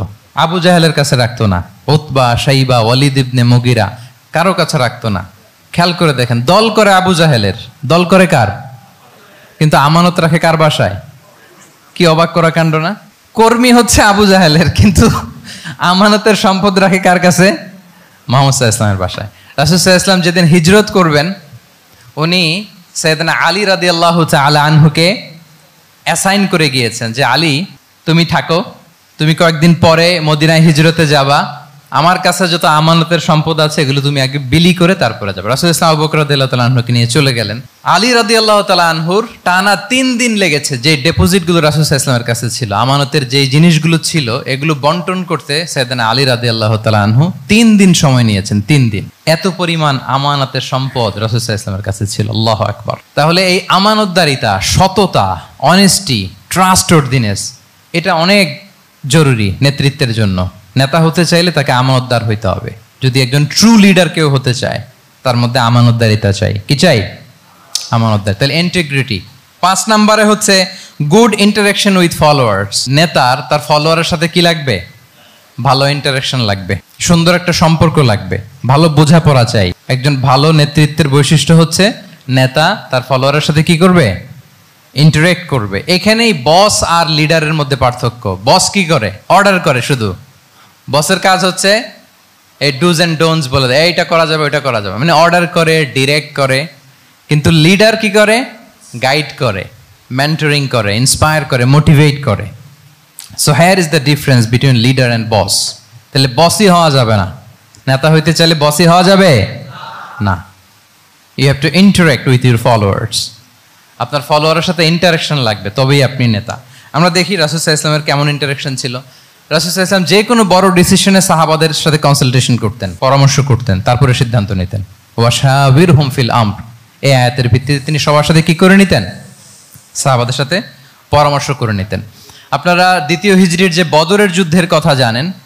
বদরের প্রান্তরটা মদিনা থেকে প্রায় 130 কিলো দক্ষিণ পশ্চিমে। তো ওখানে গেলেন মদিনা থেকে। তিনি যাওয়ার পরে এক জায়গায় তিনি সেনা ক্যাম্প স্থাপন করলেন। স্থাপন করার পরে হাব্বাব ইবনুল মুনজির রাদিয়াল্লাহু তাআলা আনহু তিনি জিজ্ঞেস করলেন, ইয়া রাসূলুল্লাহ, এই যে আপনি এই জায়গায় বদরের প্রান্তরে সেনা শিবির স্থাপন করলেন, সেনা ক্যাম্প স্থাপন করলেন, এটা কি আল্লাহর দেখিয়ে দেয়া কোনো জায়গা নাকি আপনার ইচ্ছায়? তিনি বললেন, আমানজিলান আনসালাকাল্লাহু লাইসা লানা আন নাতাকদ্দামাহু ওয়ালা নাতাআখারা আনহু। এটা কি একেবারে ফিক্সড আল্লাহর পক্ষ থেকে ওহী যে এখানেই শিবির স্থাপন করতে হবে, নাকি আমহুয়ার রায়ু ওয়াল হারবু ওয়াল মাকিদা, নাকি এটা যুদ্ধের কৌশল হিসেবে আপনি নিজ থেকে করেছেন? রাসূল সাল্লাল্লাহু আলাইহি ওয়াসাল্লাম বললেন, না, এটা কোনো ওহী না। আমার কাছে মনে হয়েছে, আমার যে অ্যানালিসিস, আমার মনে হয়েছে বদরের যুদ্ধে এখানেই আমাদের পজিশনিংটা হইলে ভালো হয়। হাব্বাব ইবনে মুনজির রাদিয়াল্লাহু তাআলা আনহু বলেন, না, ইযান লাইসা হাযা বিমানসিল ইয়া রাসূলুল্লাহ। তাহলে এইখানে যদি আপনার নিজ থেকে আপনি এটা ডিসাইড করেন, আমি আপনার অনুমতিক্রমে বলতে চাই ইয়া রাসূলুল্লাহ, এটা সুন্দর জায়গা হয়নি। সুন্দর জায়গা হয়নি? তাহলে কোথায়? হাব্বাব বললেন, ওইখানে, ওই যে বদরের একটা কুয়া আছে, এখানে পানির সোর্স আছে, আমরা যদি ওইখানে একটা ব্লকেট দিয়ে দাঁড়াতে পারি, তাহলে কোরাইশরা এসে আর পানি খেতে পারবে না, ওরা পানি না খেয়েই মরবে, যুদ্ধেও মরবে, পানির অভাবেও মরবে। আল্লাহু আকবার। এক মুহূর্ত দেরি করলেন না রাসূল সাল্লাল্লাহু আলাইহি ওয়াসাল্লাম, এই অপিনিয়ন পাওয়ার সাথে সাথেই বললেন, এই সেনা ক্যাম্প এখান থেকে উঠে হাব্বাব যেখানে বলেছে ওইখানে যে সেনা শিবির স্থাপন করো। এক সেকেন্ডও দেরি করেন নাই। তাহলে কোনো ইগোইস্টিক ঝামেলা ছিল না, ভেরি অ্যাকোমোডেটিভ ছিলেন রাসূল সাল্লাল্লাহু আলাইহি ওয়াসাল্লাম। আমরা অনেক সময় নতুন কোনো কথা শুনলে, কোনো রিফর্ম শুনলে, শ্রোতাদের মধ্যে থেকে কিছু একটা শুনলে আটকে উঠি, চেঞ্জ করতে চাই না, রিজিড হয়ে থাকে। এই রিজিডিটি রাসূল সাল্লাল্লাহু আলাইহি ওয়াসাল্লামের মধ্যে ছিল না, ভেরি অ্যাকোমোডেটিভ ছিলেন, ইজিলি ওপেন আপ করতে পারতেন। মুহূর্তেই বলেন, ঠিক আছে, আমি যেখানে করেছি আসলে ঠিক হয় না, হাব্বাব যেখানে বলেছে সবাই ওখানে যে সেনা ক্যাম্প স্থাপন করো। আল্লাহু আকবার। উনি চাইলে বলতে পারতেন, এই হাব্বাব, তুমি কি আমার চেয়ে বেশি বুঝো? আমি তো নবী, তুমি আমার উম্মাহ, আমার কাছে ওহী আসে। কোনো ধরনের আর্গুমেন্টে না যে সরাসরি রাসূল সাল্লাল্লাহু আলাইহি ওয়াসাল্লাম এটাকে মেনে নিলেন। আল্লাহু আকবার। তাহলে এই যে ইন্টারাকশন দেখেন, কত চমৎকার ইন্টারাকশন ছিল সাহাবীদের সাথে রাসূলুল্লাহ সাল্লাল্লাহু আলাইহি ওয়াসাল্লামের। তাহলে good interaction with your followers, এটা জরুরি। আমরা যদি খন্দকের ঘটনা দেখি, খন্দকের যে পরীক্ষা খনন করা হয়েছিল, এটা কিন্তু কোনো মদিনার বা মক্কার কোনো আরাবিয়ান সাহাবাদের কাছ থেকে এই পরামর্শ আসেনি, এসেছে কার কাছ থেকে? সালমান আল ফারিসি। বাড়ি কই? সেই ইরান, ইয়ামান না, ইরানে। উনি হি ওয়াজ পার্সিয়ান, উনি ইরান থেকে আসছে। তাহলে ইজিলি তিনি সাহাবীদের কাছ থেকে চমৎকার অপিনিয়ন আসলে সেটাকে পিক করতেন এবং তাদের সাথে চমৎকার ইন্টারাকশন ছিল। সাহাবীদের সাথে, ফলোয়ারদের সাথে ওনার কতটা গভীর ইন্টারাকশন ছিল, ছোট্ট একটা হাদিস বলে, হাদিসটা সহিহ, মুসনাদ আহমদ ইবনে হাম্বলে এসছে। আমি এই পয়েন্টটা শেষ করছি। রাসূল সাল্লাল্লাহু আলাইহি ওয়াসাল্লামের যুগে এক সাহাবী ছিল, তার নাম ছিল জাহির ইবনে হারাম আল আশজাঈ। জাহির, সাহাবীর নাম কি? সবাই বলুন, কি নাম? জাহির রাদিয়াল্লাহু তাআলা। উনি মদিনায় থাকতেন না, উনি মরুপল্লীতে থাকতেন, মানে বেদুইন ছিলেন আর কি। মদিনা তো শহর, সিটি, উনি সিটিতে থাকতেন না, উনি থাকতেন মরুপল্লীতে। ওখানে তিনি অর্গানিক ফলমূল, শাকসবজি চাষ করতেন। রাসূল সাল্লাল্লাহু আলাইহি ওয়াসাল্লাম ওনার এই অর্গানিক ফলমূল আর শাকসবজি খুব পছন্দ করতেন। ফলে উনি প্রায় সেই মরুপল্লী থেকে রাসূল সাল্লাল্লাহু আলাইহি ওয়াসাল্লামের জন্য অর্গানিক ফ্রেশ ফ্রুট আর শাকসবজি মদিনায় নিয়ে আসতেন এবং এগুলো ফ্রিতে দিতেন রাসূল সাল্লাল্লাহু আলাইহি ওয়াসাল্লামকে অ্যাজ এ গিফট। উপহার হিসেবে রাসূল সাল্লাল্লাহু আলাইহি ওয়াসাল্লামকে মরুপল্লী থেকে চাষ করে আনা ফলমূল শাকসবজি দিতেন, আর কিছু শাকসবজি ফলমূল তিনি মদিনার বাজারে বিক্রি করতেন। তো একবার তিনি এসে রাসূল সাল্লাল্লাহু আলাইহি ওয়াসাল্লামকে অর্গানিক এই ফ্রুটগুলো দিয়ে বাকিগুলো মদিনার বাজারে বিক্রি করতেছেন। রাসূলুল্লাহ সাল্লাল্লাহু আলাইহি ওয়াসাল্লাম বাজার ভ্রমণে গেলেন, যে দেখে ওই তো জাহির, উনি আবার কানা রজুলান দামিমান, একটু কুৎসিত দেখতে, একটু খাটো কুৎসিত শ্যামবর্ণের ছিলেন। তো ওনাকে দেখেই রাসূল সাল্লাল্লাহু আলাইহি ওয়াসাল্লাম পিছন থেকে এরকম ঝাপটে ধরলেন। উনি তো দেখতে পারতেছেন না কে ধরলো। উনি বলে, মান হাদা আরসিলনি, এই ছাড়ো, কে এই কোন লোক আমারে ধরলো? ছাড়ো করে অস্থির। যখন পিছনে ফিরে দেখে আল্লাহ রাসূল সাল্লাল্লাহু আলাইহি ওয়াসাল্লাম, এখন আর ছাড়াছাড়ি করে না, এখন ওনার পিঠটা রাসূল সাল্লাল্লাহু আলাইহি ওয়াসাল্লামের বুক মোবারকের দিকে আরো লাগাই দিচ্ছে এইভাবে। সুবহানাল্লাহ। এতক্ষণ বলে, এই কে, ছাড়ো। যখন দেখে রাসূল সাল্লাল্লাহু আলাইহি ওয়াসাল্লাম এখন আর তাড়াহুড়ো করতেছে না, এখন ওনার পিঠটা রাসূল সাল্লাল্লাহু আলাইহি ওয়াসাল্লামের বুক মোবারকের সাথে আরো ঠেলে দিচ্ছে। রাসূল সাল্লাল্লাহু আলাইহি ওয়াসাল্লাম এবার মজার ছলে বললেন, মাইয়াশতারি হাযাল আব, ফান করে বলতেছেন, এই একটা দাস আছে আমার কাছে, এই লোকটারে কে কিনবে, আমি বেচবো। জাহির রাদিয়াল্লাহু তাআলা আনহু বলেন, ইয়া রাসূলুল্লাহ, ইদান ওয়াল্লাহি তাজিদুনি কাসিদান, আমি কালো মানুষ, আমি সস্তা মানুষ, আমারে বেচলে বেশি দাম পাবেন না আপনি, আমি তো সস্তা মানুষ ইয়া রাসূলুল্লাহ। রাসূল সাল্লাল্লাহু আলাইহি ওয়াসাল্লাম বললেন, আনতা লাস্তা ইনদাল্লাহি কাসিদ ইয়া জাহির, হে জাহির, তুমি আল্লাহর কাছে সস্তা নও, আনতা ইনদাল্লাহি গালি, তুমি আল্লাহর কাছে বড্ড দামি। তোমার স্কিন ব্রাইট কালার না, তুমি কুৎসিত, তুমি দুনিয়াতে সস্তা হতে পারো, কিন্তু আমার আল্লাহর দরবারে তুমি কবু সস্তা নও। আনতা ইনদাল্লাহি গালি, আল্লাহর কাছে তুমি বড্ড দামি। দেখেন ইন্টারেকশন কোন মাত্রায় গেলে পিছন থেকে যে এরকম হাক করা যায়, ঝাপটে ধরা যায় এক সাহাবীকে, সুবহানাল্লাহ বিহামদি। এরকম গুড ইন্টারেকশন ছিল। অনেক অনেক ভুরি ভুরি সিরাতের পরতে পরতে আপনারা পাবেন যে রাসূল সাল্লাল্লাহু আলাইহি ওয়াসাল্লামের সাথে সাহাবাদের ইন্টারেকশন কত চমৎকার ছিল। 6 নম্বরে হচ্ছে কারেজ, সাহসিকতা। নেতা হইতে হইলে সাহস লাগবে না? নেতারে বাঁচানোর জন্য কর্মীরা দৌড়াইতেছে সামনে, নেতা যদি ছোটে পেছনে, তাহলে হবে? তাহলে তো তাকে নেতা বলা যায় না। কি বলেন? নেতার তো হি শুড বি কারেজাস, তার সাহসী হইতে হবে, দুর্দান্ত সাহস থাকতে হবে তার। রাসূল সাল্লাল্লাহু আলাইহি ওয়াসাল্লামের এরকম দুর্দান্ত সাহস ছিল, অত্যন্ত সাহসিকতার অধিকারী তিনি ছিলেন। এবং এই লিডারশিপ ট্রেটটা খুবই জরুরি, এটাকে বলে মাদার স্কিল। কারেজি যে মাদার স্কিল, এটাই সব। এই হিম্মত লাগবে। আর রাজুলু যু হিম্মা ইউহিল উম্মাহ, যার হিম্মত আছে সেই জাতিকে জাগাতে পারে, ঠিক কি না? এই যে আমাদের কাছে তো উদাহরণ একেবারে হাতের কাছেই, এই যে 5 আগস্টে, এই যে জুলাই আপরাইজিং, যদি কারেজ না থাকতো আমাদের তরুণদের, আমাদের জেনজিদের, তাহলে এই পরিবর্তন কি আমরা দেখতে পেতাম? না। আমি গল্প শুনছিলাম যে এই চট্টগ্রাম বিশ্ববিদ্যালয় থেকে 2 জন শহীদ হয়েছে। আল্লাহ তাদের কবরগুলোকে তুমি জান্নাতে টুকরা বানিয়ে দাও। এই যে আমাদের তরুণরা তাজা রক্ত দিয়ে একটা চেঞ্জ এনেছে, পরিবর্তন, এটা তো কারেজ, তাদের সাহসিকতার বহিঃপ্রকাশ, ঠিক কিনা? এটা লাগবে। কেউ যদি লিড দিতে চায়, লিডার হতে চায়, তার এটা লাগবে, মাস্ট। রাসূল সাল্লাল্লাহু আলাইহি ওয়াসাল্লাম অত্যন্ত সাহসী ছিলেন। 2-1টা উদাহরণ আমরা সিরাত থেকে দেখি। একবার মদিনাতে রাত্রিবেলা বিকট একটা আওয়াজ হলো, বিকট এত আওয়াজ, সবাই ঘুম থেকে জেগে গেল।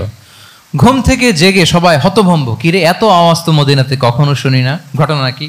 কেউ ঘোড়া নিয়ে, কেউ উট নিয়ে, কেউ খচ্চর নিয়ে, কেউ এমনি খালি পায়ে ছুটতে আরম্ভ করলো আওয়াজের দিকে, দেখি যাই কোথায় কি হলো।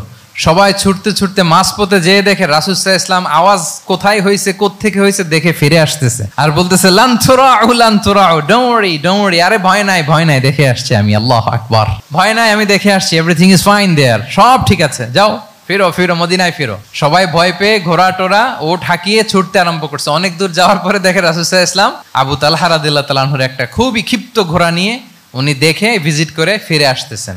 সুবহানাল্লাহ। তাহলে বিপদ ঘটলে নেতা থাকতে হবে কই, সামনে না পেছনে? আমাদের নেতারা থাকে কই?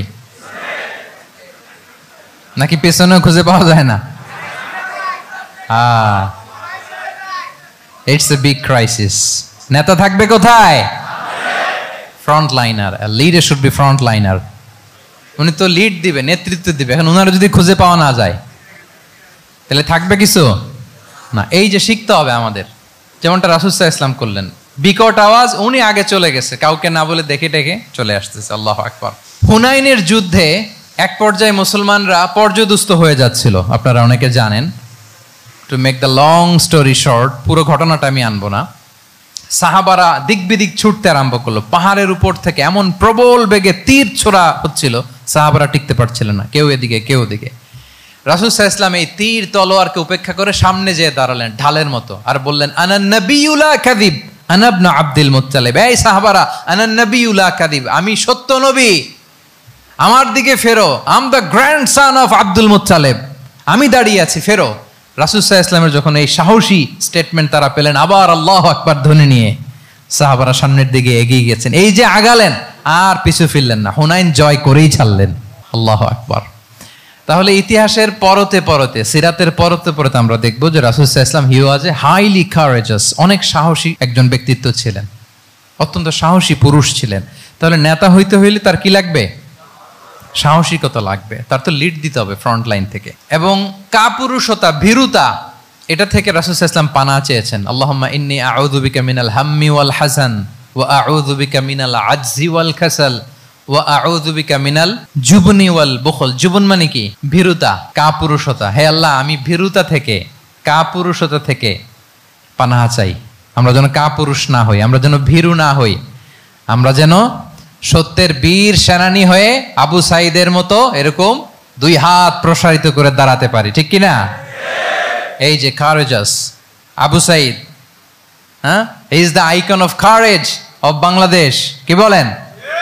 এই যে বুক টান টান করে যে হাত 2টা প্রসারিত করে দাঁড়ালো, আল্লাহু আকবার। গোটা বিশ্ব এখন তাকে আইকনিক ফিগার হিসেবে মেনে নিছে। কি বলেন? গোটা বিশ্ব তাকে চিনছে, তার জন্য দোয়া করছে। তাহলে courage, it's an essential leadership trade, এটা লাগবে প্রিয় ভাইয়েরা। আল্লাহ তাআলা এই কারেজ, এই সৎ সাহস দিয়ে আমাদেরকে ধন্য করুক। 7 নম্বরে হচ্ছে কনফ্লিক্ট রিজলভিং এবিলিটি, বিরোধ নিষ্পত্তি করার মতো যোগ্যতা থাকতে হবে নেতার। অর্থাৎ নেতা হইতে হবে এমন যে বিরোধকে নিষ্পত্তি করে দিতে পারে, মিটমাট করে দিতে পারে, ঝগড়া লাগলে মিটায় দিতে পারে। এটা গুরুত্বপূর্ণ কোয়ালিটি না নেতার জন্য, কি বলেন? রাসূল সাল্লাল্লাহু আলাইহি ওয়াসাল্লামের কিন্তু এটা ছিল, বিরোধ নিষ্পত্তি করা। রাসূল সাল্লাল্লাহু আলাইহি ওয়াসাল্লাম মক্কা থেকে মদিনায় যে 1 ঘন্টায় বছরের পর বছর চলে আসা যুদ্ধ, they use to fight each other, Aus and Khazraj, 1 ঘন্টায় যুদ্ধ থামাই দিয়েছেন। আল্লাহু আকবার। He was a very good mediator and arbitrator. রাসূল সাল্লাল্লাহু আলাইহি ওয়াসাল্লাম অত্যন্ত ভালো মধ্যস্থতাকারী ছিলেন, ভালো মধ্যস্থতাকারী তিনি ছিলেন। তিনি থামিয়ে দিতে পারতেন, বিরোধকে থামাতে পারতেন। আপনারা জানেন যে মক্কা একবার সম্ভবত অগ্নিকাণ্ডের কারণে কাবা ঘর জ্বলে গিয়েছিল, ধ্বংস হয়েছিল, কিছু অংশ নষ্ট হয়ে গিয়েছিল। কাবাকে রিনোভেট করা হয়েছিল, ফলে কাবার একটা কর্নারে যে ব্ল্যাক স্টোন কর্নার, রুকনুল হাজারিল আসওয়াদ, হাজরে আসওয়াদ পাথরকে সরিয়ে রাখা হয়েছিল। এখন কাবা যখন পুনর্নির্মাণ শেষ, ওই হাজরে আসওয়াদ পাথরকে আবার তার জায়গায় রাখা হবে। কিন্তু কে রাখবে? সবাই রাখতে চায়, সব দলের নেতারা বলে আমরা রাখবো। এক দলের নেতা বলে যে আমি রাখবো, এটা অনেক very prestigious and dignified issue, এই প্রেস্টিজ আমরা কাউকে নিতে দিব না। আরেক দলের নেতা বলে না, আমাদের পাওয়ার বেশি, আমরা রাখবো। আরেক দলের নেতা বলে যে না, এটা আমাদেরই। আরেকজন বলে রক্তের গঙ্গা বইয়ে দিব মক্কায়, কিন্তু এই সম্মান হাতছাড়া হতে দেব না। এখন জাতীয় 4 নেতা গেছে 4 দিকে, সমাধান তো নাই। পাথর কয়টা? পাথর তো মাত্র একটা। ইন দ্য মিন টাইম রাসূল সাল্লাল্লাহু আলাইহি ওয়াসাল্লাম আসলেন। রাসূল সাল্লাল্লাহু আলাইহি ওয়াসাল্লামকে দেখেই সবাই হ্যাপি, সবাই বলে যা আমিনুন রাদিনা বি, এই তো আলামিন আসছে, ওই ফয়সালা করবে। আল্লাহ রাসূল সাল্লাল্লাহু আলাইহি ওয়াসাল্লাম বললেন কি হয়েছে? এই ঘটনা। জাতীয় 4 নেতা বলে এই পাথর নিয়ে তারা নিজেরা রাখবে, কাউকে দিবেন। রাসূল সাল্লাল্লাহু আলাইহি ওয়াসাল্লাম বললেন ঠিক আছে, একটা চাদর নিয়ে আসো। চাদর নিয়ে আসা হলো। এবার জাতীয় 4 নেতা চাদরের 4 কর্নার ধরে দাঁড়ালো। রাসূল সাল্লাল্লাহু আলাইহি ওয়াসাল্লাম নিজ হাতে হাজরে আসওয়াদ তুলে চাদরের মাঝখানে রাখলেন। এবার 4 নেতাকে বললেন আসো তোমরা আমার সাথে। তারা আগাতে লাগলো। কাবা ঘরের সামনে যখন আসলো, রাসূল সাল্লাল্লাহু আলাইহি ওয়াসাল্লাম নিজ হাতে, ওনার বরকতময় হাতে আবার হাজরে আসওয়াদ ধরে ঠিক জায়গায় মতো রেখে দিলেন। এতক্ষণ কিন্তু 4 নেতা কি বলছে? কাউরে ধরতে দিব না, কাউকে। কিন্তু এখন চাদরের কোনা ধরেই happy. This is called conflict resolving ability. একজন নেতার এরকম কনফ্লিক্ট, সমাজে যখন এই ধরনের বিরোধ তৈরি হয়, ঝামেলা তৈরি হয়, মারামারির মতো পরিস্থিতি তৈরি হয়, সংঘাতের মতো একটা সিচুয়েশন হয়, নেতা এটাকে রিজলভ করার ক্যাপাসিটি, এবিলিটি তার থাকতে হবে। আল্লাহ রাসূল সাল্লাল্লাহু আলাইহি ওয়াসাল্লামকে আল্লাহ তাআলা এটা দিয়েছিলেন। আল্লাহু আকবার। শুধু বড় বড় জিনিস না, ছোট ছোট জিনিসও করতে হয়। লেটস সে নিজ দলের নেতা কর্মীদের মধ্যে মারামারি, নিজ দেশের ভেতরে মারামারি, দেশের সাথে প্রতিবেশী দেশের বিরোধ, রিজিওনাল সুপার পাওয়ার হলে আশেপাশের অনেকগুলো দেশের মধ্যে বিরোধ, আপনাকে নেতা হয়ে এগুলো মিটমাট করে দিতে হবে। সুপার পাওয়ার যদি হয়ে যান, গোটা বিশ্বের যেখানে ঝামেলা লাগে, দেখেন না বড় বড় মোরলরা কি করে? ওই কাতারে বসে বসে ওই আফগানিস্তান, তারপর ওই ইসরায়েল, কাতার মিলাই দিচ্ছে, দেখেন না এগুলো নিউজে আপনারা? This is called conflict resolving ability. কনফ্লিক্টকে রিজলভ করতে জানতে হয়। রাসূল সাল্লাল্লাহু আলাইহি ওয়াসাল্লাম এরকম রাষ্ট্রীয় পর্যায়ে, বড় বড় সামাজিক পর্যায়ে, এমনকি ফ্যামিলি অ্যাফেয়ার্সের মধ্যে যত বিরোধ লাগতো, রাসূল সাল্লাল্লাহু আলাইহি ওয়াসাল্লাম মিলাই দিতেন। আল্লাহু আকবার। ফ্যামিলি কাউন্সিলিং, এর জন্য প্রত্যেক ইমাম খতিবদের এই কাউন্সিলিং এর উপর ট্রেনিং নেওয়া দরকার। আমাদের পরিবারগুলো ভেঙে যাচ্ছে, পরিবারগুলো কি হচ্ছে? ভেঙে যাচ্ছে। আমি পশ্চিমা দেশে আমাদের অনেক স্কলারদের দেখেছি, যারা ইমাম এবং খতিব, তাদের আলাদা করে উইকলি 7 ঘন্টা, 8 ঘন্টা, 10 ঘন্টা এরকম রাখতে হয় ফ্যামিলি কাউন্সিলিং এর জন্য। যাদের মধ্যে বিরোধ, হাজব্যান্ড ওয়াইফের ঝামেলা চলতেছে, উনি কাউন্সিলিং করে। এটা খুব জরুরি। আল্লাহ রাসূল সাল্লাল্লাহু আলাইহি ওয়াসাল্লাম এটা করতেন, সাহাবাদের মধ্যে করতেন, ইভেন নিজের স্ত্রীদের মধ্যেও করতেন। সহিহ বুখারীতে এসেছে, ওনার স্ত্রীদের মধ্যে 2টা গ্রুপ ছিল। পজিটিভলি নেন, 2টা গ্রুপ, আবার এটা ওই গ্রুপ মনে করেন না। অর্থাৎ মানবিক কারণে সামান্য যে জেলাসি থাকে এক স্ত্রীর সাথে আরেক স্ত্রীর, এটা তো খুব স্বাভাবিক। ওই ওনাদের মধ্যে একসাথে তো অ্যাট এ টাইমে খুব সম্ভবত 9 জন স্ত্রী বেঁচে ছিলেন। হাফসা রাদিয়াল্লাহু তাআলা আনহাকে কেন্দ্র করে একটা গ্রুপ, আয়েশা রাদিয়াল্লাহু তাআলা আনহাকে কেন্দ্র করে একটা গ্রুপ। তাদের মধ্যে অনেক কথাবার্তা, কিছু মানবিক কারণে যেগুলো হয়, এটা কিন্তু ছিল। রাসূল সাল্লাল্লাহু আলাইহি ওয়াসাল্লাম প্রায় ওনাদেরকে নিয়ে বসে এগুলো রিজলভ করে দিতেন। ওনার নিজের কন্যা ফাতেমা রাদিয়াল্লাহু তাআলা আনহার সাথে আলী রাদিয়াল্লাহু তাআলা আনহার যদি মনোমালিন্যের ঘটনা ঘটতো, এগুলো উনি রিজলভ করে দিতেন।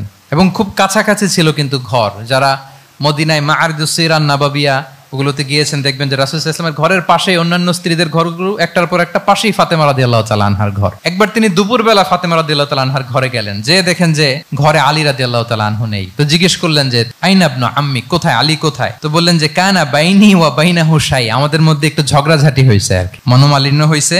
ফাগাদাবানি, উনি একটু রেগে গেছেন আমার উপর।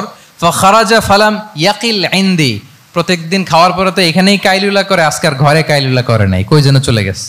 তো কোথায় গেল? রাসূল ইসলাম লোক পাঠালো, খুঁজে দেখো আলী কোথায়। আলী রাদিয়াল্লাহু তাআলা আনহু উনি মনের কষ্ট নিয়ে মসজিদে নববীর মধ্যে শুয়ে আছেন। তো রাসূল ইসলাম খুঁজতে খুঁজতে মসজিদে নববীর ভেতরে গেলেন, দেখলেন যে উনি যে শুয়ে আছে, ওনার গায়ের জামাটা এক পাশে পড়ে আছে আর বালুর মধ্যে ওনার শরীর পড়ে আছে। তো উনি ডাকলেন, কুম ইয়া আবা তুরাব, কুম ইয়া আবা তুরাব, হে বালির বাবা আলী, বালির বাবা আলী ওঠো ওঠো।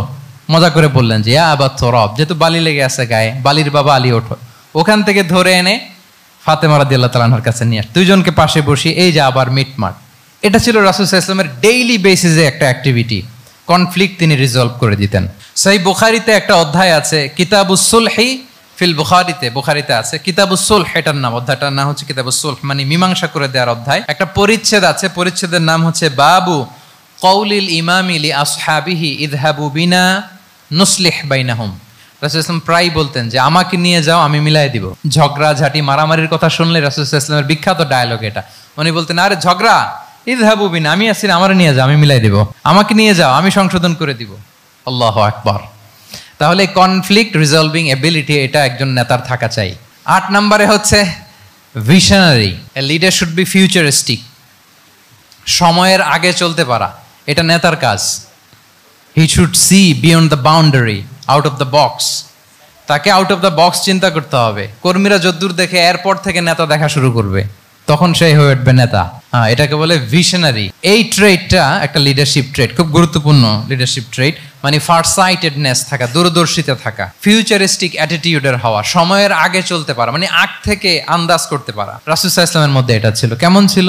ওনার দুই একটা উক্তি আমি কয়েকটা হাদিস শেয়ার করি। তিনি বলতেন, ইন্নাল্লাহা যাওয়ালি আল আরদা ফারাআইতু মাশআরিকাহা ওয়া মাগারিবাহা ওয়া ইন্না মুলকা উম্মতি সায়াবলুগু মুলকুহা মা যুবিয়ালি মিনহা।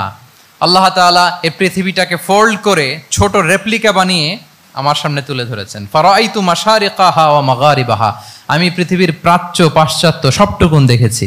আর আমি যদ্দূর দেখেছি ঠিক তদ্দূর জায়গায় আল্লাহ তাআলা লা ইলাহার বাণী পৌঁছে দিবে। পৃথিবীতে এমন কোনো জায়গা আছে যেখানে লা ইলাহার ধ্বনি উচ্চারিত হয় না? এমন কোনো জায়গা নেই। তার মানে ফিউচারিস্টিক। সে 1400 বছর আগের কথা, যে পৃথিবীর আনাচে কানাচে কোথাও বাকি থাকবে না, সব জায়গায় ইসলাম পৌঁছে যাবে। অন্য জায়গায় বললেন, লা ইয়াবলাগান্না হাযাল আমরু মা বালাগাল লাইলু ওয়ান নাহার ওয়ালা ইয়াতরুকুল্লাহু বাইতা মাদার ওয়ালা ওয়াবার ইল্লা আদখালাহুল্লাহু হাযাদ দ্বীন। এই ইসলাম যেখানে দিন হয়, রাত হয়, পৃথিবীর যেখানে দিন রাত্রি সংঘটিত হয়, সব জায়গায় পৌঁছবে। এমন কোনো কাঁচা ঘর, পাকা ঘর, কোনো জঙ্গল, কোনো পাহাড়, কোনো ভূখণ্ড, এই পৃথিবীতে কোনো এমন কোনো জনপদ থাকবে না যেখানে ইসলামের বাণী পৌঁছবে না। সব জায়গায় পৌঁছে যাবে। আল্লাহু আকবার। তাহলে এটা হচ্ছে ফিউচারিস্টিক অ্যাটিটিউডের ব্যক্তিত্ব হওয়ার কারণে তিনি এমনটি বলেছেন। আগাম বুঝে ফেলতেন। আপনারা হুদাইবিয়ার সন্ধির কথা জানেন না? হুদাইবিয়ার ট্রিটির কথা শুনেছেন না? 1400 সাহাবা গিয়েছিলেন ওমরা করতে, ওরা ওমরা করতে দিবে না, সন্ধি করো। তো কি সন্ধি? বলে যে রসুলুল্লাহ লেখা যাবে না, মুহাম্মদ রসুলুল্লাহ, নো রসুলুল্লাহ, রসুলুল্লাহ কাটো। সাহাবিরা বলে আমরা কাটতে পারবো না। রাসূল ইসলাম বললেন না না, কেটে ফেলো। কাটা হলো। এই বছর ওমরা করতে পারবো না, সাহাবারা বলে আমরা মানি না। রাসূল ইসলাম বললেন এটাও মেনে নাও। আগামী বছর আসবা ওমরা করতে, থাকতে পারবা মাত্র 3 দিন। কয়দিন? সাহাবিরা বলে অসম্ভব, এটা আমাদের ভূখণ্ড, আমরা যতদিন মনে চায় থাকবো। রাসূল ইসলাম বললেন না না, বাদশাহ না, মেনে নাও। মক্কা থেকে কোনো লোক মদিনায় গেলে আমাদেরকে মক্কায় ফেরত দিতে হবে, কিন্তু মদিনা থেকে কেউ মক্কায় আসলে আমরা ফেরত দেব না। দেখছেন ক্লজগুলো? দেখছেন একটার পর একটা, সবগুলো কাফিরদের পক্ষে যায়। কোনো সাহাবা রাজি হচ্ছেন না, কিন্তু আল্লাহ রাসূল সাল্লাল্লাহু আলাইহি ওয়াসাল্লাম কি বলেন? মেনে নাও, রাজি। কারণ সাহাবারা তো অতটুক দেখতে পারতেছে না। বলেন 3 তালা উপর থেকে, 3 তালা ভবন থেকে একজন মানুষ যদ্দূর দেখে, 30 তালা ভবনের উপর থেকে কি ওইরকমই দেখে? পানোরামিক ভিউ দেখে, সে অনেক বড় করে দেখে। আর 3 তালা উপর থেকেই সামান্য কিছু দেখে। রাসূল সাল্লাল্লাহু আলাইহি ওয়াসাল্লাম অনেক দূর দেখতে পাচ্ছিলেন। তিনি চিন্তা করলেন, কিছু বছর যদি আমাদের মধ্যে দাঙ্গা হাঙ্গামা যুদ্ধ বন্ধ থাকে, আমরা গ্লোবালি ইসলামকে ছড়াই দিতে পারবো। শান্তভাবে মদিনাতে একটা স্ট্রং ইসলামিক কমিউনিটি আমরা তৈরি করতে পারবো। আল্লাহু আকবার। এবং তিনি দেখতে পাচ্ছিলেন ইন্না ফাতাহনা লাকা ফাতহাম মুবিনা, এই হুদাইবিয়ার এই চুক্তি যেটা আদতে অ্যাপারেন্টলি মনে হচ্ছে সব আমাদের বিপক্ষে যায়, আসলে এইটাই আমাদেরকে ভূমি ধস জয় এনে দিবে। আল্লাহু আকবার। এবং সেটাই হয়েছে। 9 নাম্বার হচ্ছে রেজিলিয়েন্স। এটা একটা চমৎকার লিডারশিপ ট্রেট। রেজিলিয়েন্স মানে সংকট কাটিয়ে ঘুরে দাঁড়াবার সামর্থ্য, মানে যাকে কেউ থামাতে পারে না। আনস্টপেবল, আনস্টপেবল, কোনো কিছু তাকে থামাতে পারে না। লেগে থাকার মানসিকতা, টিকে থাকার মানসিকতা, সহজে হার না মানা, আবার ঘুরে দাঁড়ানো, এটার বলে রেজিলিয়েন্স। এই ক্যাপাসিটি, এই কোয়ালিটি রাসূল সাল্লাল্লাহু আলাইহি ওয়াসাল্লামের মধ্যে ছিল। হি ওয়াজ আনস্টপেবল, হ্যাভিং আনবিলিভেবল সাবর। কোনো কিছু রাসূল সাল্লাল্লাহু আলাইহি ওয়াসাল্লামকে থামাতে পারে নাই। পেরেছে? বলেন, পেরেছে কেউ থামাতে? ছোটবেলা থেকে স্ট্রাগল করে একটার পর একটা স্ট্রাগল ফেস করে বড় হয়েছেন। জন্মের আগেই তো ওনার পিতাকে আল্লাহ তাআলা উঠিয়ে নিলেন। তার মানে বাবাকে নিজ চোখে এই দুনিয়াতে আমাদের প্রিয় নবীজি দেখে যান নাই। আল্লাহ রাসূল সাল্লাল্লাহু আলাইহি ওয়াসাল্লাম ওনার বাবাকে, পিতাকে দেখছেন? দেখেন নাই। ওনাদের আমেনা এবং আব্দুল্লাহ, ওনাদের সংসার ছিল মাত্র সপ্তাহখানেক, 1 সপ্তাহ সংসার। এই সপ্তাহখানেকের সংসারেই আল্লাহ তাআলা রাসূল সাল্লাল্লাহু আলাইহি ওয়াসাল্লামকে ওনার মায়ের পেটে পাঠিয়েছেন। আব্দুল্লাহ চলে গেলেন ব্যবসায়, ফিরে আসার পথে ওখানেই মারা গেলেন, ইয়াসরিবে। তার মানে জন্মের আগেই বাবাকে হারালেন, ইয়াতিম হয়ে দুনিয়াতে আসলেন। এরপরে মাকে হারালেন, এরপরে দাদাকে হারালেন, এরপরে চাচাকে হারালেন। Physically, mentally torture, emotionally traumatise করার যত ধরন আছে কাফিররা করেছে, কোনো কিছু রাসূল সাল্লাল্লাহু আলাইহি ওয়াসাল্লামকে থামাতে পেরেছে? ওনার লাইফ থ্রেট ছিল। হিজরতের রাতে তো আল্লাহ তাআলা বললেন আজই যেতে হবে, না হলে হত্যার ষড়যন্ত্র হচ্ছে, ব্ল্যাক ম্যাজিক করা হয়েছে। রাসূল সাল্লাল্লাহু আলাইহি ওয়াসাল্লাম খাসির মাংস, খাসির যে বাজুর মাংস, এটা পছন্দ করতেন। খাইবারে এক ইহুদি নারী এই খাসির মাংসের মধ্যে বিষ মিশিয়ে, পয়জন দিয়ে রাসূল সাল্লাল্লাহু আলাইহি ওয়াসাল্লামকে খাইয়েছিল হত্যার জন্য, একটার পর একটা। বলেন, রাসূল সাল্লাল্লাহু আলাইহি ওয়াসাল্লামের মিশন থেকে এক চুল পরিমাণ ওনাকে পেছনে নেওয়া গিয়েছে? He was unstoppable. This is called resilience. একজন নেতার মধ্যে এই রেজিলিয়েন্ট মানসিকতা থাকতে হবে যে আমাকে কেউ থামাইতে পারবে না, আমরা আমাদের মঞ্জিলে মকসুদে যাবই, এই মেন্টালিটির হইতে হবে। এটা হচ্ছে একটা লিডারশিপ ট্রেট, রেজিলিয়েন্ট। 10 নম্বরে হচ্ছে স্ট্র্যাটেজিক লিডারশিপ। নেতার কৌশলী হতে হয়। তার যেই লক্ষ্য, মিশন, ভিশন, এটা সে সুকৌশলে আদায় করে নিবে। শুধু স্ট্র্যাটেজি নিয়ে, রাসূল সাল্লাল্লাহু আলাইহি ওয়াসাল্লামের স্ট্র্যাটেজি নিয়ে সুদীর্ঘ আলোচনা হতে পারে। আমি 2-1টা স্ট্র্যাটেজির কথা বলি, 2-1টা ওয়ার স্ট্র্যাটেজি। যুদ্ধের ময়দানে উনি কি স্ট্র্যাটেজি অবলম্বন করতেন দেখেন। উনি যুদ্ধের ডিস্ট্রাকশনকে, ক্যাজুয়ালিটি মিনিমাইজ করবার জন্য ওনার নির্দেশনা থাকতো, খবরদার কোনো নারীর গায়ে হাত তুলো না যুদ্ধের ময়দানে, শিশুর গায়ে হাত তুলো না, কোনো পাদ্রীর গায়ে হাত তুলো না, উপাসনারত যে সন্ন্যাসীরা আছে তাদের গায়ে হাত তুলো না, ওই এলাকার গবাদি পশুগুলোকে মেরো না, গাছপালা ধ্বংস করো না, যারা তোমাদের বিরুদ্ধে তলোয়ার ধরেনি তাদেরকে অ্যাটাক করো না। আল্লাহু আকবার, হোয়াট এ স্ট্র্যাটেজি। এবং যুদ্ধ চলাকালীন সময়ে সব সৈনিককে উনি এক জায়গায় মোতায়েন করতেন না, 5 ভাগে ভাগ করে নিতেন। ডান পাশে মাইমানা, বাম পাশে মাইসারা, সামনে হচ্ছে মুকাদ্দিমাতুল জাইশ, মাঝখানে কালব, পেছনে খালফ। এইভাবে 5টা ব্যাটালিয়নে ভাগ করে তারপরে তিনি যুদ্ধ পরিচালনা করতেন। What a war strategy. বদরের যুদ্ধে যখন পৌঁছলেন মদিনা থেকে 130 কিলোমিটার দূরে, দূরে আফসা দেখা যায়, মরিচিকার মধ্যে দেখা যায় ওই যে মুশরিকরা ওখানে আসছে, কিন্তু তারা কতজন এটা তো বোঝা যায় না। তো কিছু ছেলে এই মরুভূমিতে থাকে, ওদেরকে পানি সরবরাহ করে। এদেরকে রাসূল সাল্লাল্লাহু আলাইহি ওয়াসাল্লাম জিজ্ঞেস করলেন যে কুরাইশরা যে আসছে তারা সংখ্যায় কত? এটা না জানলে তো উনি ওনার ওয়ার স্ট্র্যাটেজি ঠিক করতে পারবেন না, যুদ্ধের কৌশল। তো এরা বলে নাহনু লা নাদরি, আমরা জানি না কত। এখন এটা কিভাবে তিনি বের করবেন? সংখ্যায় তারা কত এটা তো আমাকে ফাইন্ড আউট করতে হবে। রাসূল সাল্লাল্লাহু আলাইহি ওয়াসাল্লাম বলেন যে ওরা কি খায়? বলে যে প্রতিদিন ওট জবাই করে খায়। তো রাসূল সাল্লাল্লাহু আলাইহি ওয়াসাল্লাম বলেন যে প্রতিদিন কয়টা ওট লাগে? বলে যে ইয়াউমান তিসআন ও ইয়াউমান আশরান। 2 দিন হয়েছে আসছে, তো প্রথম দিন দেখলাম 9টা জবাই করছে, আজকে দেখছি 10টা জবাই করছে। রাসূল সাল্লাল্লাহু আলাইহি ওয়াসাল্লাম বললেন ইদান আল কওমু মা বাইনা আত-তিসআমিয়া ওয়াল আলফ। তাহলে ওরা 900 থেকে 1000 এর মধ্যে। সুবহানাল্লাহ। এবার বলেন বদরের যুদ্ধে কুরাইশদের সংখ্যা ছিল কত? আল্লাহু আকবার, হোয়াট এ ওয়ার স্ট্র্যাটেজি। নমুনা দেখে বুঝে ফেলছেন কতজন তারা। এইভাবে রাসূল সাল্লাল্লাহু আলাইহি ওয়াসাল্লাম ওনার স্ট্র্যাটেজি নির্ধারণ করতেন। লোকেশন শেয়ার করতেন না। সুবহানাল্লাহ। কোথায় যাবেন বলতেন না, চলো চলো বলে ছুটতেছেন। কোথায় যাবেন উনি জানেন। অ্যাটাক করবেন এইদিকে, ডান দিকে। অ্যাটাক করবেন কোন দিকে? কিন্তু মদিনা থেকে বের হতেন বাম দিক দিয়ে। অ্যাটাক করবেন উত্তরে, মদিনা থেকে বের হতেন কোন দিক দিয়ে? দক্ষিণ দিক দিয়ে। যে রাতে হিজরত করবেন মদিনা উত্তর দিকে, উনি দক্ষিণ দিকে চলে গেছেন গারে সাউরে 3 দিন থেকে আগে, ওরা যাতে বুঝতে না পারে। সুবহানাল্লাহ। এটা ছিল রাসূল সাল্লাল্লাহু আলাইহি ওয়াসাল্লামের ওয়ার স্ট্র্যাটেজি। এবং সবাই যেই পথে মক্কা থেকে মদিনা যায়, উনি কিন্তু ওই পথে যাননি। ক্যারাভেনগুলো, কাফেলাগুলো যেই পথে মক্কা থেকে মদিনায় ইউজুয়াল রুট যেটা, যাননি। সাওয়াহেলি পথে, সাগরের পাশ দিয়ে স্পেশাল একজন গাইড ভাড়া করে তিনি গিয়েছেন। আল্লাহু আকবার। This is call strategy. তাহলে স্ট্র্যাটেজিক লিডারশিপ লাগবে, একজন নেতার স্ট্র্যাটেজিক প্ল্যানিং ঠিক করা লাগবে। এটা তাকে সামনের দিকে আগাতে অনেক সহায়তা করবে।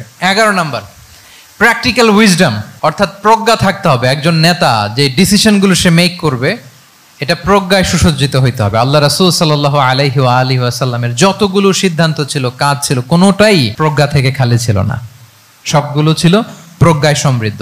ভুরি ভুরি উদাহরণ হাজির করা যেতে পারে। আমি 2টা উদাহরণ দিই, মাক্কি জীবনের একটা উদাহরণ দিই। রাসূল সাল্লাল্লাহু আলাইহি ওয়াসাল্লাম মক্কাতে নবুয়তের 5ম বছরে যখন নও-মুসলিম সাহাবাদের উপর অত্যাচারের মাত্রা মারাত্মক বেড়ে গেল, রাসূল সাল্লাল্লাহু আলাইহি ওয়াসাল্লাম সাহাবাদেরকে হিজরতে পাঠালেন। বলেন তো কোথায় পাঠিয়েছিলেন? সবাই বলুন। আবিসিনিয়াতে, বর্তমান ইথিওপিয়া, ইরিত্রিয়া, ওই এরিয়াতে, আবিসিনিয়াতে তিনি পাঠালেন। বললেন যে দেয়ার ওয়াজ এ জাস্ট কিং আসহামা নেগাস। বললেন যে ওখানে আবিসিনিয়াতে যাও, ওখানে আসহামা নামে নাজ্জাশী একজন বাদশা আছে, খুব ভালো। তাদেরকে পাঠালেন নবুয়তের 5ম বছরে। যেতে লাগলো, এক এক সময় এক এক সাহাবী যায়, যে ওখানে বড় একটা বেস তৈরি হলো, মুসলিম কমিউনিটি তৈরি হলো। এরপর 13 বছর পরে মাক্কি 13 বছর, মাক্কি জিন্দেগির 13 বছর শেষ করে নবুয়তে রাসূল ইসলাম কোথায় চলে গেলেন? মদিনায়। মদিনায় যে রাসূল ইসলাম একটা ইসলামী স্টেট তিনি প্রতিষ্ঠা করলেন। প্রথম হিজরি যায়, দ্বিতীয় হিজরি যায়, একটার পর একটা যুদ্ধ যায়, মুসলিম কমিউনিটি বাড়ে, কমপ্লিট ইসলামিক স্টেট হয়ে যায়। কিন্তু ওই আবিসিনিয়া থেকে ওই গ্রুপ আর ফিরে না। নবুয়তের 5ম বছরে যে গ্রুপকে রাসূল সাল্লাল্লাহু আলাইহি ওয়াসাল্লাম জাফর ইবনে আবু তালেবের নেতৃত্বে আবিসিনিয়ায় পাঠিয়েছিলেন, তারা মদিনায় কোন হিজরিতে আসছে জানেন? এইটা যদি কেউ উত্তর দিতে পারে তাহলে বুঝবো he is very genius in সিরাত। 9ম, 7ম, মাশাআল্লাহ। কয়জন বলছে? এটা জানতেন? কে কে হাত তোলেন? মাশাআল্লাহ, অনেক জিনিয়াস আছে তো এখানে। হ্যাঁ, লটস অফ জিনিয়াস। মাশাআল্লাহ, মাশাআল্লাহ, তাবারাকাল্লাহ। জি, 7ম হিজরিতে এসেছিলেন জাফর ইবনে আবি তালেবের নেতৃত্বে। এখানে হিকমা, রাসূল সাল্লাল্লাহু আলাইহি ওয়াসাল্লামের উইজডমের ব্যাপারটা হচ্ছে, রাসূল সাল্লাল্লাহু আলাইহি ওয়াসাল্লাম আছেন মদিনাতে, একের পর এক কোরআনের আয়াত নাজিল হচ্ছে, আহকামগুলো সাহাবারা প্র্যাকটিস করতেছে, মসজিদে নববী হলো, ইসলামিক স্টেট হলো, বদরের যুদ্ধ হলো, ওহুদ হলো, খন্দক হয়ে গেল, সব হয়ে যায়। কিন্তু ওনারা ফিরেন না কেন? ওনারা ফিরলেন সেই 7ম হিজরিতে খায়বার বিজয়ের পরে। এবং যেদিন জাফর ইবনে আবি তালেব আবিসিনিয়া থেকে সবাইকে নিয়ে ফিরলেন, রাসূল ইসলাম এত খুশি হলেন, উনি বললেন বিআইয়িহিমা আনা লা আদরি বিআইয়িহিমা আনা আফরাহ বিফাতহি খাইবার আও বিকুদুমি জাফর। আজকে কোনটাতে আমি বেশি হ্যাপি আমি জানি না, আমার ভাই জাফরকে পেয়ে নাকি খাইবার বিজয়ের কারণ। আমি কনফিউশনে পড়ে গেছি যে এইটাতে বেশি খুশি হইলাম নাকি ওইটাতে। এর কারণ হচ্ছে রাসূল সাল্লাল্লাহু আলাইহি ওয়াসাল্লাম অপেক্ষা করতেছিলেন যে মদিনা এই স্টেটটাকে আগে ইন্টারনাল এবং এক্সটার্নাল যত থ্রেট হতে পারে সবগুলো থেকে আগে সেফ জোন বানাতে হবে। এমনও হতে পারে মদিনা হাতছাড়া হয়ে যেতে পারে। মদিনা যদি হাতছাড়া হয়, মদিনা থেকেও যদি আমার হিজরত করা লাগে, আমি কই যাব? ওইটারে সেকেন্ড বেস, প্ল্যান বি হিসেবে রেখে দিছিলেন যে জাফর তুমি আইসো না, তুমি থাকো, নতুন নতুন যা আয়াত আসবে আমি সাহাবী দিয়ে এই বিধানগুলো পাঠাবো, ওখানে প্র্যাকটিস করতে থাকো, ইউ উইল বি ফাইন দেয়ার, থাকো, আশা লাগবে না। থাকতে থাকতে 7ম হিজরি পর্যন্ত, খন্দকের যুদ্ধের মাধ্যমে যখন কুরাইশদের 20 দাঁত ভেঙে দেওয়া হলো, 7ম হিজরিতে যখন খায়বার দুর্গ বিজয় হয়ে গেল, now Islam came as a regional super power. রাসূল ইসলাম বুঝলেন আর ইন্টারনাল থ্রেটও নাই, এক্সটার্নাল থ্রেটও নাই, এবার আর কোনো টেনশন নাই। জাফর ইবনে আবি তালেবকে চিঠি পাঠালেন, তিনি বিশাল বাহিনী নিয়ে মুসলিমদেরকে নিয়ে তিনি ব্যাক করলেন মদিনাতে। আল্লাহু আকবার। This is call wisdom, practical wisdom. রাসূল সাল্লাল্লাহু আলাইহি ওয়াসাল্লামের এইভাবে এমন কোনো সিদ্ধান্ত নাই যেটার পেছনে প্রজ্ঞা ছিল না, প্রত্যেকটা সিদ্ধান্ত ছিল প্রজ্ঞায় সুসজ্জিত। আমরা যদি মদিনার একটা উইজডমের কথা খেয়াল করি, খুব সংক্ষেপে বলি, মদিনাতে আল্লাহ রাসূল সাল্লাল্লাহু আলাইহি ওয়াসাল্লাম, মদিনার সোসাইটিতে মুনাফিক কারা বলেন তো? এটা কি রাসূল সাল্লাল্লাহু আলাইহি ওয়াসাল্লাম জানতেন না? জানতেন কিনা বলেন? এই জানাটা কি ধারণা বেজ, মানে মনে হয় ও মুনাফিক এরকম, নাকি গাইডেড বাই ওয়াহি, গাইডেড বাই রেভেলেশন? স্বয়ং আল্লাহ তাআলা জানিয়ে দিয়েছেন। এরপরও কোনোদিন রাসূল সাল্লাল্লাহু আলাইহি ওয়াসাল্লাম মানুষের সামনে কাউকে মুনাফিক বলে পরিচয় করিয়ে দেন নাই। মদিনার সোসাইটিতে কেউ জানতো না, বুঝতে পারতো আচরণ মুনাফিকের মতো, কিন্তু রাসূল ইসলাম কখনো বলেন নাই যে ও মুনাফিক। কখনো বলছেন? বলেন নাই। চিন্তা করছেন? আমরা তো কথায় কথায় ফেসবুকে মন মতো না হইলে কি লিখি? বেসড অন অ্যাজাম্পশন, আমার মন মতো হয় নাই, ও মুনাফিক। কিন্তু ওহী দ্বারা সুনিশ্চিত হয়েও রাসূল সাল্লাল্লাহু আলাইহি ওয়াসাল্লাম কাউকে মুনাফিক বলে অ্যাড্রেস করেন নাই। আল্লাহু আকবার। কেন করেন নাই? মুসলিম সাহাবারা চটে যাবে, মুনাফিকদেরকে হত্যা করবে। তখন মুশরিকরা, কোরাইশরা, ইহুদিরা কি বলবে? যে মুহাম্মদের অনুসারীরা একে অন্যকে হত্যা করে। কারণ মুনাফিকরা তো অন্য সাহাবীদের মতো তারাও মসজিদে নববীতে এসে রাসূল সাল্লাল্লাহু আলাইহি ওয়াসাল্লামের পেছনে নামাজ পড়তো। অ্যাপারেন্টলি দেখতে তো তারাও মুমিন, দেখতে তারাও কি মুমিন। কখনো রাসূল সাল্লাল্লাহু আলাইহি ওয়াসাল্লাম বলেন না। তবে হুযায়ফা ইবনুল ইয়ামান রাদিয়াল্লাহু তাআলা আনহু নামে একজন সাহাবী, উনি মদিনার গোয়েন্দা বিভাগের প্রধান ছিলেন রাসূল সাল্লাল্লাহু আলাইহি ওয়াসাল্লামের। উনাকে বলে গিয়েছিলেন কারা কারা মুনাফিক, নামের লিস্টটা অ্যাজ এ রেফারেন্স শুধু উনাকে বলেছিলেন, আর কাউকে বলেন নাই। এজন্য ওমরে ফারুক রাদিয়াল্লাহু তাআলা আনহু যখন মদিনার খলিফা, তখন তিনি কেউ মারা গেলে ওনাকে যখন জানাজার ইমামতির জন্য বলা হতো, উনি দেখতেন যে ওই জানাজায় হুযায়ফা গিয়েছে কিনা। যদি হুযায়ফা ইবনুল ইয়ামান ওখানে যেতেন, উনি ওই নামাজের ইমামতি করতেন। আর যদি দেখতেন ওইখানে হুযায়ফা নাই, ওইখানে ওমরও নাই রাদিয়াল্লাহু তাআলা আনহু, আল্লাহু আকবার, তিনি কৌশলে পাশ কাটিয়ে বলতেন অন্য কেউ এই নামাজের ইমামতি করে দাও, আমি যাব না। আল্লাহু আকবার। তাহলে রাসূল সাল্লাল্লাহু আলাইহি ওয়াসাল্লামের উইজডম দেখেন, তিনি কমিউনিটির মধ্যে ইউনিটি ধরে রাখার জন্য কখনো মুনাফিকদের নাম বাই নেম তাদেরকে চিনতেন, কখনো ডিসক্লোজ করেন নাই। আল্লাহু আকবার। This is called wisdom. 12 number হচ্ছে, লাস্ট পয়েন্ট হচ্ছে succession management. A good leader produces a good leader, a true leader produces a true leader. একজন ভালো নেতা সে ভালো নেতা তৈরি করে, কি বলেন? একজন যোগ্য নেতা আরো যোগ্য উত্তরসূরি তৈরি করে, ঠিক কিনা বলেন? আমি শুধু নেতা, নেতৃত্বের সব গুণ আমার মধ্যে খালি হাবুডুবু খায়, আমি কাউরে নেতা বানাতে পারলাম না, তো আমি চলে যাওয়ার পরে আমার দল চালাবে কে? আমার দেশ চালাবে কে? এই উম্মাকে নেতৃত্ব দিবে কে? রাসূল সাল্লাল্লাহু আলাইহি ওয়াসাল্লাম নিজে যেমনি অনুসরণীয় নেতা ছিলেন, অনুকরণীয় নেতৃত্ব দিয়েছেন, তিনি এরকম নেতৃত্ব তৈরিও করে গিয়েছেন, ঠিক কিনা বলেন? আল খোলাফা আর রশিদিন আল মাহদিন, তাদের কথা যদি খেয়াল করেন, আবু বকর রাদিয়াল্লাহু তাআলা আনহুর ব্যাপারে তো ওনার প্রচ্ছন্ন কিছু ইঙ্গিতও ছিল। ওনার অবর্তমানে নামাজ পড়িয়েছে কে মসজিদে নববীতে? আবু বকর রাদিয়াল্লাহু তাআলা আনহু। ওনার হজ পালনের আগে হজের জন্য পাঠিয়েছিলেন কাকে? নবম হিজরিতে আবু বকর রাদিয়াল্লাহু তাআলা। এগুলো ছিল প্রচ্ছন্ন ইঙ্গিত।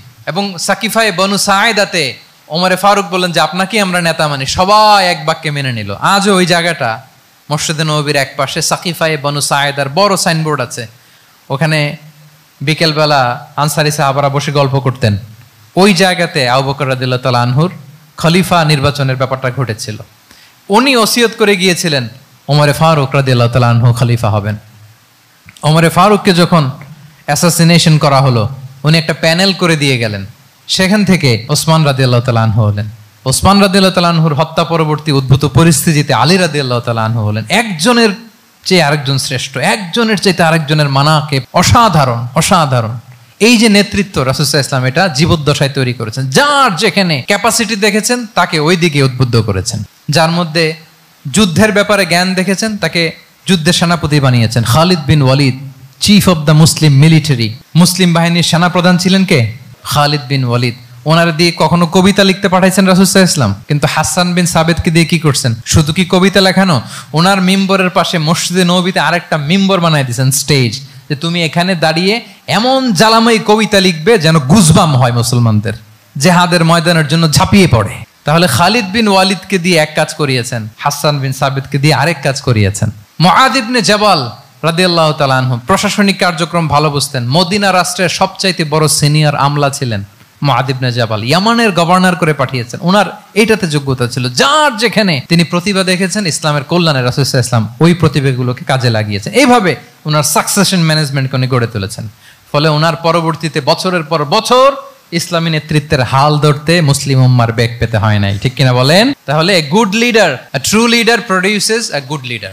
একজন সফল নেতা সে এরকম আরো অনেক সফল নেতৃত্ব তৈরি করে যায়, তাহলেই তার নেতৃত্ব সামনের দিকে আগাতে থাকে। 12টা জিজ্ঞেস করলে বলা যাবে?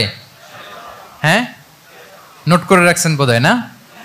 খুব খুশি হয়েছে আমি, মাশাআল্লাহ। শ্রোতা যদি ভালো হয়, শ্রোতা যদি দেখি যে না আমার সাথে সাথে মাথা নাড়ায়, রেসপন্স করে, উত্তর দেয়, তখন কথা বলতেও ভালো লাগে। মানে এত গরমের মধ্যে, এত কষ্টে, অল আর সোয়েটিং, বাট এত মনোযোগের সাথে আপনারা শুনেছেন। আল্লাহ তাআলা আপনাদেরকে কবুল করুক। যুগোপযোগী নেতৃত্ব তৈরি করবার জন্য রাসূল সাল্লাল্লাহু আলাইহি ওয়াসাল্লামের এই যে লিডারশিপ ট্রেট, লিডারশিপ ফিচার্স, লিডারশিপ কোয়ালিটি, ওনার যে নেতৃত্বের ধরন আমরা জানলাম, এগুলো থেকে আমাদের অনেক শেখার আছে, অনেক নেয়ার আছে। আমরা চাইবো আমাদের আগামী নেতৃত্ব আল্লাহ রাসূল সাল্লাল্লাহু আলাইহি ওয়াসাল্লামের এই লিডারশিপ ট্রেড থেকে উপকৃত হবে। তারা এগুলো স্টাডি করবে, এখান থেকে তারা তাদের নিজেদের নেতৃত্বকে সাজাবে। আল্লাহ তাআলা আমাদের সবাইকে কথাগুলো বোঝা আর আমল করার তৌফিক দান করুন।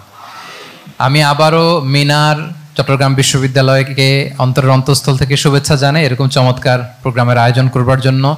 ইউনিভার্সিটি অথরিটিকে আমি শুভেচ্ছা জানাই এবং আমার মাথার